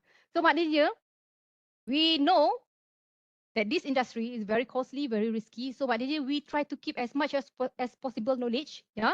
So maknanya BP, okay, dia organizational learning or best practices transfer in upstream. Maknanya we started from upstream side. So kita nampak sebagai contoh lain, macam mana Chevron, in order to handle their cost reduction, in downstream business. Downstream ni tadi apa yang lebih kepada macam ke refinery apa semua tu kan. So maknanya ini apa yang what we call initiate the knowledge management in their organization. And then we see Schlumberger. Of course, Schlumberger is the service company. Maknanya from drilling. How could we avoid from do the same could be the same mistake or anything we learn something, maknanya kita documentkan so that next personnel, next team won't do the same thing again, ya. For example, kita tahu tanah kat bawah tu jenis macam mana, so maknanya drilling bit macam mana yang kita perlu guna. Jangan salah drilling bit. So maknanya beberapa drilling bit perlu digunakan untuk bila once kita dah touch several layers dekat bawah sana, maknanya kita kena tahu. So benda tu ialah knowledge knowledge yang perlu disampaikan kepada tim-tim yang akan datang lah, ya. And then maknanya kita nampak daripada exploration, drilling, what they learn from their experience, ya. And then this is origins, and then this is motives. So asal dan juga motives for adapting. So we could see BP again, radical organizational decentralization, knowledge management viewed as mechanism for achieving lateral coordination. So maknanya daripada decentralization tu kita lebih kita coordinate lah benda ni, ya. And then we could see antara contoh yang lain, ConocoPhillips expansion of exploration in deep water Gulf of Mexico created need of data management system to support huge amount of data being generated and processed and link them to decision processes. So maknanya kita tahu, tambah lagi bila kita kata deep water Gulf of Mexico, kedalaman dia boleh mencecah kepada 4,000 km, 3 ke 4,000 km. Itu adalah kedalaman Titanic. Titanic rest in about that depth, di mana kawasan area tersebut adalah very high temperature, very high pressure. So maknanya daripada contoh ke sini kita boleh nampak what they need to create data management system to support their huge amount data. Drilling kan dah ada banyak data, what we call real-time data being generated, processed, and then analyze, do the analysis for us to do our decision making, mostly by the management side. So we could see, kalau kita baca, kita boleh baca, but the idea dia dekat situ ialah origin dan juga adoption. So maknanya we need to have, sebagai contoh, apa Faris Aiman tadi, kalau Faris Aiman tak ada macam mana? Habislah semua benda. Kita tak boleh nak buat nanti. So maknanya pengetahuan tersebut kita perlu dokumen, knowledge tersebut kita perlu dokumentasikan supaya kita boleh refer di kemudian hari. Kalau tak susah. Macam we all our own way for us to document our knowledge in order for each other to what we call to support, to back up in terms of any emergencies or anything that may happen. So at least kalau ada apa-apa berlaku, tak adalah orang kata patah tangan kan. Maknanya kita boleh menolong antara satu sama lain. Bila I cuti, orang lain tolong. Bila orang lain cuti, kita sama-sama tolong. At least pentingnya kat situ kalau kita perlukan feedback urgently, at least kita ada untuk backup each other. Itu yang satu benda yang sangat penting lah. Itu sebagai contoh. Analoginya lah ya. Okey. Kita dah sampai penghujung rancangan pula. So far ada sebarang pertanyaan tak? Kita start balik daripada ni. Ada sebarang pertanyaan tak? Ataupun sebarang komen? Ya, Tuan. Okay. Saya nak tanya, Apa Tuan? kan Puan ni kerja dekat overseas kan? I tak kerja overseas. I handle overseas Handle lah. overseas. So macam kan dalam Google Meet tu kan ada macam kesusahan tak macam nak communicate dengan orang luar negara yang tu? Susahnya. Susah. English is very important because we work with multinational people. That is one thing. Number two, time difference. kita dah bangun depa tidur lagi. Macam tu. So kita ni dah petang depa baru bangun. Macam tu. So maknanya in terms of time difference lah. So I bila dah beberapa tahun kerja UK time ni, so far okay lah. So pagi-pagi I jadi suri ramah. Dari segi khusus what we call challenges tu, I've been my background asalnya daripada IT. Okay. Bila kita join oil and gas ni, maknanya kita macam I dulu, I belajar daripada bawah. I started dulu, kita share sikit I started dulu oil and gas industry sebagai technical assistant, and then at the same time I sambung belajar juga petroleum engineering for me to further my career in technical. And then sekarang dah handle allocation. Tadi soalan kesusahan tadi menjawab tak? Apa yang nampak kat sini itulah dari segi number one, English kena ni lah sebab kita punya team tu memang dari Aberdeen, dari Dubai, semua mak soleh tu. So kita kena make sure we speak their language lah. And then diorang pun pelbagai latar belakang. Nigerian, pelbagai slang. Which kalau dia cakap meter tu kadang-kadang tak dengar. So, macam Mr. Bean, what a? Meter. Could you give me a bot of what a? Benda-benda macam tu. You tahu tak slang diorang? Which you kena dengar. Ya? Aiman Faris dengar betul-betul. Apa dia cakap? Itu first lah. Bila kita dah lama-lama tu kita boleh catch up lah. Timing tu I rasa okay lah. I dah boleh adapt lah. Apa lagi lagi satu, kita bekerja dengan pelbagai disiplin. Kita kena make sure kita can speak the same language. Maksud the same language tu bukan setakat English, tapi the same technical tu kita kena faham. Ya, dia, for example, kadang-kadang the same term yang digunakan oleh subsurface, ya, could be have different meaning bila kita pergi ke operations. Benda-benda macam tu lah. At least kita kena faham. Bila kita talk tu, kita kena understand yang kita bercakap tu betul tak? Benda-benda macam tu lah. Tapi every day is a school day. Hari-hari kita belajar. Yang penting kita ada semangat nak belajar. You bayangkan daripada IT tiba-tiba buat petroleum macam, you dapat bayangkan tak? Kan? Tapi kita macam saya cakap lah, I belajar daripada bawah lah. Benda-benda macam tu. Ada, okey tak? Okey tak? Apa menjawab tak soalan you? Jawab itu. Tu I mention tadi, I started tu technical assistant asalnya. Lepas tu dari pengalaman tu lah, daripada beberapa tahun tu, 16 years already. So kita slowly kita belajar. Itulah. Tak semesti kita start. Ya?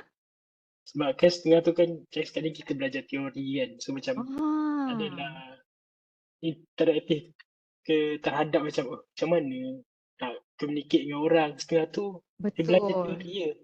Dia tak tahu in real life macam mana kerja. So nanti masa internship kita akan nampak real benda tu. Bila kita dah start bekerja, masuk industri baru kita nampak. Kalau tak kan kita macam database is a storage bla bla bla bla kita baca kan. Bila dah ni join industri baru kita join dengan DBA, database administrator, ataupun kalau kita tengok IT tu sendiri kadang-kadang macam-macam terms. Kita ada data analysis lah, kita ada macam-macam terms. Tapi kalau secara kalau orang yang tak faham pasal IT mungkin kata IT. Database dia IT. Desktop support IT, semua IT, network IT. Benda-benda macam tu. Bila you dah masuk industri, baru you faham benda tu. Baru you boleh kaitkan, aku dulu belajar macam ni. Aku belajar macam ni.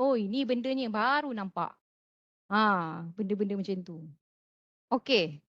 Ada yang nak tanya lagi? Ada yang nak tanya lagi? It's very interesting lah sebenarnya. Apa? I dengar je tadi. Tergantung ayat tersebut. Hello. Saya di sini. Saya nak tanya. Sila. Amir Rizlan. Amir Izan. Amir Izlan. Okey. Kalau nama I jadi Farah. Kau nak cakap Farah? Farah. Okey Amir. Okay, Apa je Amir nak tanya? Okay, saya nak tanya, sistem yang oil and gas pakai, Ah. store data, memang dia big system lah because dia akan record every second tadi. Every second dia punya Depends. depends. Depends in which discipline we are talking about. Ah, so Lepas tu? it keeps updated lah the system kan. Maksudnya data dia akan sentiasa bertambah lah. So Betul. so sistem dia boleh saya tahu apa nama sistem dia and how big sistem tu boleh hold data. So maksudnya adakah ada macam the past let's say the past 40 years kalau data yang memang data yang kita dah tak pakai tu adakah it's gonna be deleted ataupun Okay. store throughout the years. The next 20 I years. I would say based on my minimal knowledge in terms of IT punya related database ni. Kalau macam what we call direct kita punya data, what we call macam data yang frekuensi banyak tadi tu kan. Ya. Yeah? So data tu we will get direct. Okay, so macam for example kita ambil contoh macam production, related with production. Data tu tadi, okay, from offshore, dia akan pergi ke DCS. DCS is distributed direct sea tu apa system. Ada beberapa. Dan sebenarnya kita ada beberapa owner lah. Owner di mana what we call contractor yang owns the technology. And then we have our Pi team. And then data ni once we have arrives onshore will be kept in the data warehouse. In terms of nama. So you nak tahu apa nama data warehouse tu? Yes. I think in terms of the name tu, I need to check back the name of the data warehouse tu. But in terms of dia punya function tersebut, dia akan digunakan oleh semua. Sebab macam kalau you tanya I punya direct, I punya sistem tu, mungkin I boleh jawab. Macam I guna Energysys, ada beberapa lagi yang kita guna Pi Vision. Yeah.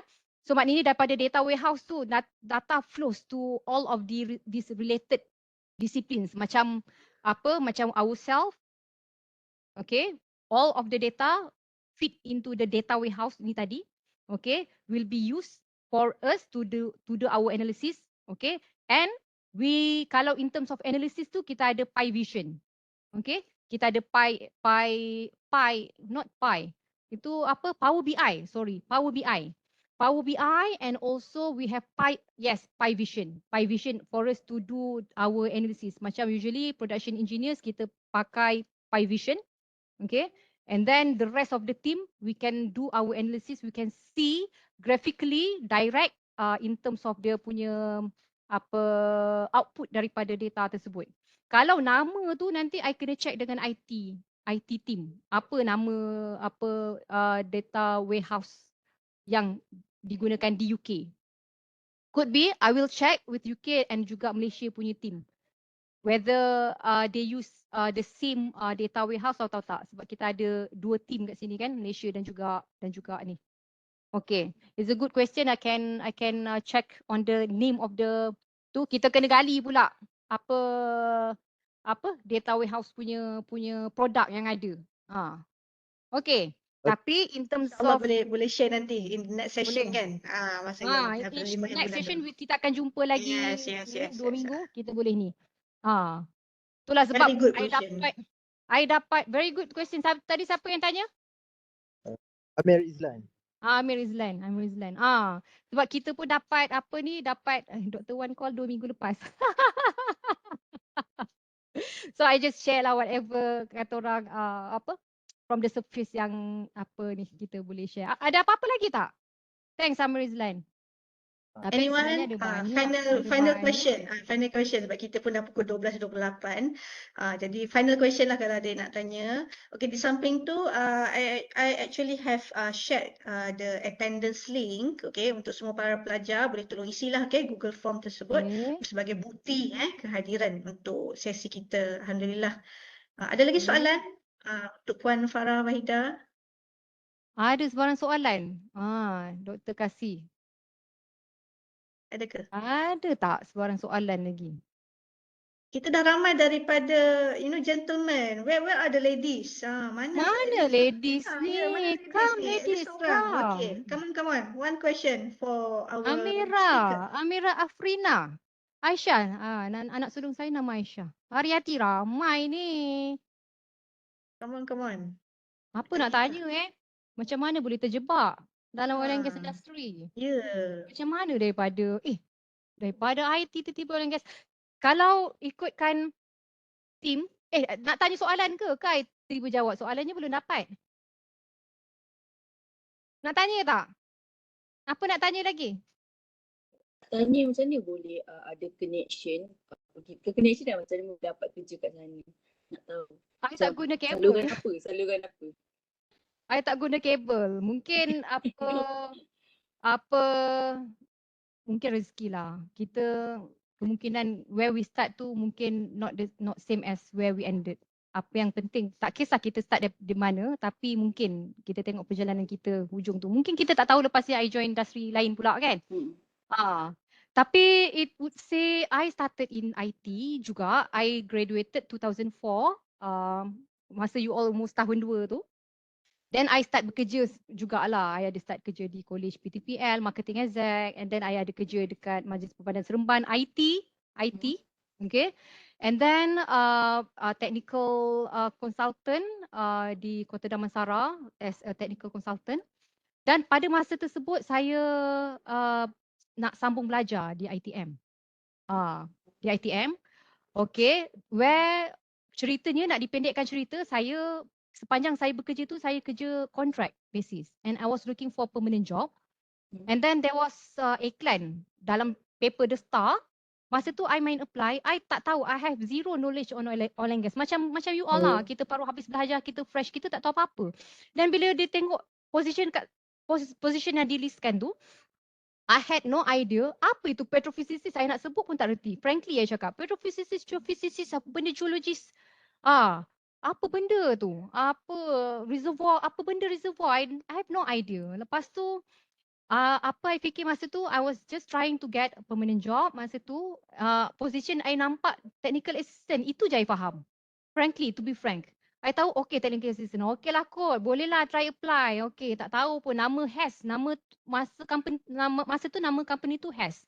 HES was my first oil and gas company that I joined. Kata orang, first lah I join. And then, mungkin kata orang rezeki, I was busy with theater juga masa tu. Ya Allah, sambung belajar dengan sempat lagi join theater, Dr. Wan tau. Kemudian dia orang panggil interview sampai I minta postpone sebab I involved with that bangsawan tu. Okay lah, dia orang kata, okay tak apa, just try. Kebetulan satu interview, then I've got offered. So I was like, okay, that was 2007. I was just looking for permanent job. Kemudian dapat. Where you just imagine me from IT background which has zero knowledge from on oil and gas, masuk subsurface team. Di mana I tak faham pun. Tak apa masa kita nak share kan. Masa tu Boleh. okay. Bila I join subsurface, I tak faham. I macam ayam dengan itik. Nak cerita sejarahnya. Bila keluar meeting pun, I macam zero. Sebab I tak faham apa dia orang cakap. That's the initial yang I belajar petroleum engineering tu jugalah. Untuk kata orang, improve my career. Unless masa tu HES ni dia ada long term development plan. So you kena tahu you akan datang you nak jadi apa. Short term, long term. So masa tu I fikir I dekat subsurface tapi I have IT background. Where should I go? I try tanya kawan-kawan IT. Semuanya cakap Farah, is better for you to stay in subsurface because IT masa tu they mention IT is not not core business dia lah. It could be outsourced anytime, anywhere in future. That's the idea. Tu sebenarnya macam, okay, I stay but I need to have another paper qualification for me to further my career in technical. That's why I sambung belajar jugalah buat petroleum. That's where it's all started jugalah. Tapi dalam oil and gas pun kita ada IT department. Cuma mungkin untuk kita terus jump tu it's quite challenging jugalah. Maybe you can started, you apply untuk intern just to get apa kata orang satu kaki satu tapak untuk go to that industry. Tapi it's all depends on apa kata orang rezeki jugalah. I tak pernah plan pun sebenarnya dulu-dulu nak belajar IT pun I programming ke apa ke dulu. Kita just follow the flow. Faham? Tapi pentingnya maknanya kita dapat exposure, kita try belajar. Mungkin bincang dengan kawan baru kita tahu, oh okey minat macam ni, okey ke mana kita boleh pergi? Ke mana arah tuju kita selepas ni? Dah macam penceramah motivasi pula. Penting tu penting sebab nak bagi exposure kan. Bagi exposure. Itulah. Tapi what I would say frankly I started daripada bawah lah. Tapi I slowly, you bayangkan walaupun I dah habis master, I buat I punya petrol engineering tu in 5 years. Slowly. Di Harriet Ward. Pelan-pelan lah. And it was very tough lah. You just imagine kita belajar bukan bidang kita, tapi with the support of the team, banyak jugalah yang membantu. Sebab kita dah dalam team tu kan, macam you just imagine nak kena buat log interpretation, which is kita tak tahu apa-apa pun benda tu. Maksudnya macam bila dah dapat offer tu macam sama belajar lah lagi time tu. Kiranya macam I mention, I dapat offer masuk oil and gas tu 2007 as a technical assistant. But I started sambung petroleum engineering tu dalam 2010. It's sponsored by company lah, part time. Tapi to answer macam mana jam tu, there's no cable. I apply, rajin-rajin tengok iklan jawatan kosong dulu. Dulu tak ada LinkedIn Sekarang ni kita sangat beruntung sebab kita dah ada LinkedIn. Where kita kena penting kita share, ada network. So it's very important for us to do the networking situ lah. Dulu tak ada LinkedIn ni. So dulu job street je lah kalau ada kan. dulu job street. Sekarang ada lagi job street tu. Ada tak? masih ada lagi. Dulu I try kebetulan kan tengok The Star ada iklan. Memang tak ada idea pun masa tu tapi try tapi follow the flow. Tawakal, usaha juga. Sambung belajar tu usaha. It was tough lah tapi I try do it. Menangis macam mana tapi tak apa, teruskan. Jangan putus asa. Itulah jangan putus asa. Jangan putus asa. Jangan putus asa. Setiap orang lain-lain jalan dia. Lain-lain. Betul. Macam contoh saya lah, kami sama-sama daripada MMU sama-sama kan. Kita sebenarnya sama-sama. Doktor. And then terkejut dekat UiTM pun buat master sekali, cuma saya buat full time. Tuan Farah buat part time. Masa combo tu jumpa masa combo macam tu. Bezanya kami, Dr. Wan hari tu dia grad dengan selempang. Sebab itulah Dr. Wan jadi doktor kamu hari ni. Sebab saya tak ada selempang, sebab itulah saya lain sikit. Faham tak? Dahsyat dia jawatan Puan Farah daripada saya. Saya ni biasa masa di sini dia dah international level lagi biasa je. Ambil tu sebagai sebagai encouragement motivation tu. Itulah. Tapi Puan Farah ada lagi soalan Faris? Okay. Ada. Apa dia? Apa ni pun ada buat internship ke? Company mana? Oil and gas? Ada sebenarnya. Ada. You kena rajin-rajin tengok LinkedIn. Kadang-kadang even diorang ada ambil graduate engineer. Tapi those macam related to diorang punya team lah. Macam kalau contoh upstream tu mungkin diorang ambil engineers untuk started as a fresh. Diorang ada program fresh graduate graduate engineer. Tapi macam IT pun ada juga diorang punya program. Tapi the thing is kena rajin-rajin tengok ni network LinkedIn ke apa. At least nampak idea kan. Tak adalah kita macam belajar je dulu macam I frankly tahu dulu. Belajar masa degree programming. Tak tahu apa-apa tapi belajar je lah. Bila habis belajar pun tak tahu nak buat apa. Tapi apply je lah. Mana dapat. Tapi macam sekarang kita dah ada pendedahan social media. Kita lebih kata orang pengetahuan kita tu. Exposure kita tu lebih. Dulu kurang lah pendedahan. Facebook pun macam baru mula bertapak. Zaman tu kan Facebook bagi baru cookies-cookies mula. zaman Facebook awal-awal tu. Ha, Mana tak ada macam ada. sekarang nak baru-baru tak ada. Instagram ni tak Ya, ada betul. dulu. So, Ha, very exposure betul. sangat luas lah sebenarnya. So you Ya. all ni actually patut bersyukur lah. Alright, macam-macam. Semua ni di hujung jari, everything macam ya. I nak cerita Thank you. bersyukurnya Aha. zaman kami dulu, kalau kita cerita borak ni memang tak habis. Panjang, Kami ha. dulu Nokia 3310 zaman tu. You tak tahu kan apa benda lah Puan Farah ni cakap Tak Nokia tahu. 3310. Kami lahir, kita generasi apa? Kita Gen Y Diorang Gen Z. Ya, betul. Gen Y, Gen Y. Gen Y. So you bayangkan hidup kami masa tu. Nasib baik kami hidup lagi sampai sekarang. Alhamdulillah. Menjadikan diri sekarang kan. Itulah cerita Alhamdulillah. panjang. Boleh membebel banyak. Alhamdulillah. Itulah syukur dengan rezeki kan. Allah bagi. Kita dah Okey. grad diorang baru setahun. Itulah. Alright, Puan Farah, thank you very much for very, motivational lecture hari ni kan sambil-sambil selit. Terima kasih banyak-banyak.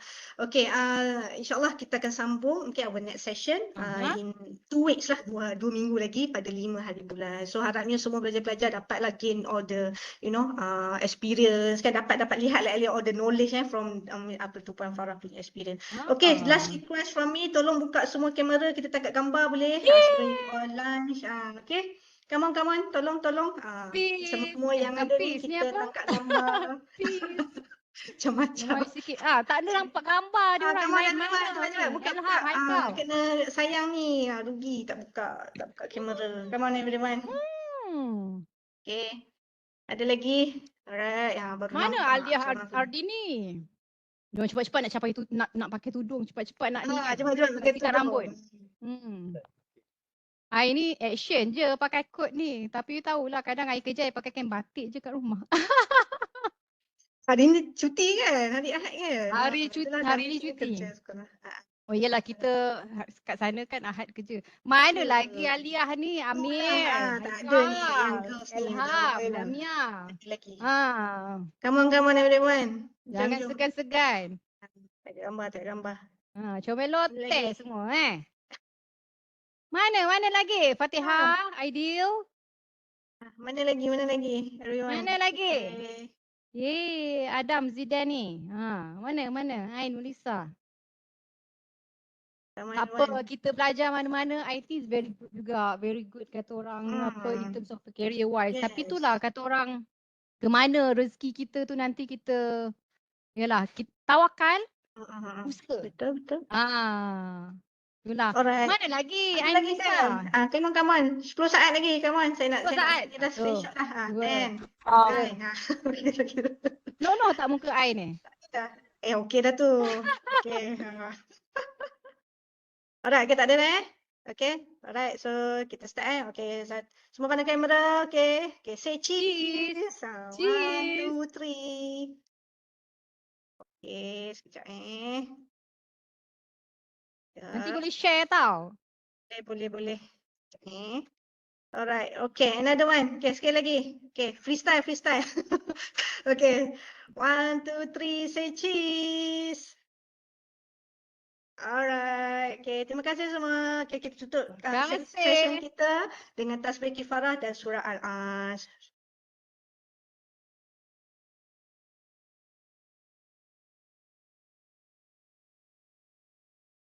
Okay, terima kasih semua. Jumpa lagi. Thank you very much for today. Jumpa lagi. Terima kasih. Thank you, madam. Bye. Thank you, madam. Thank you, Barbara. Bye-bye. Thank you. Terima kasih. Sama-sama kasih. Bye. Bye.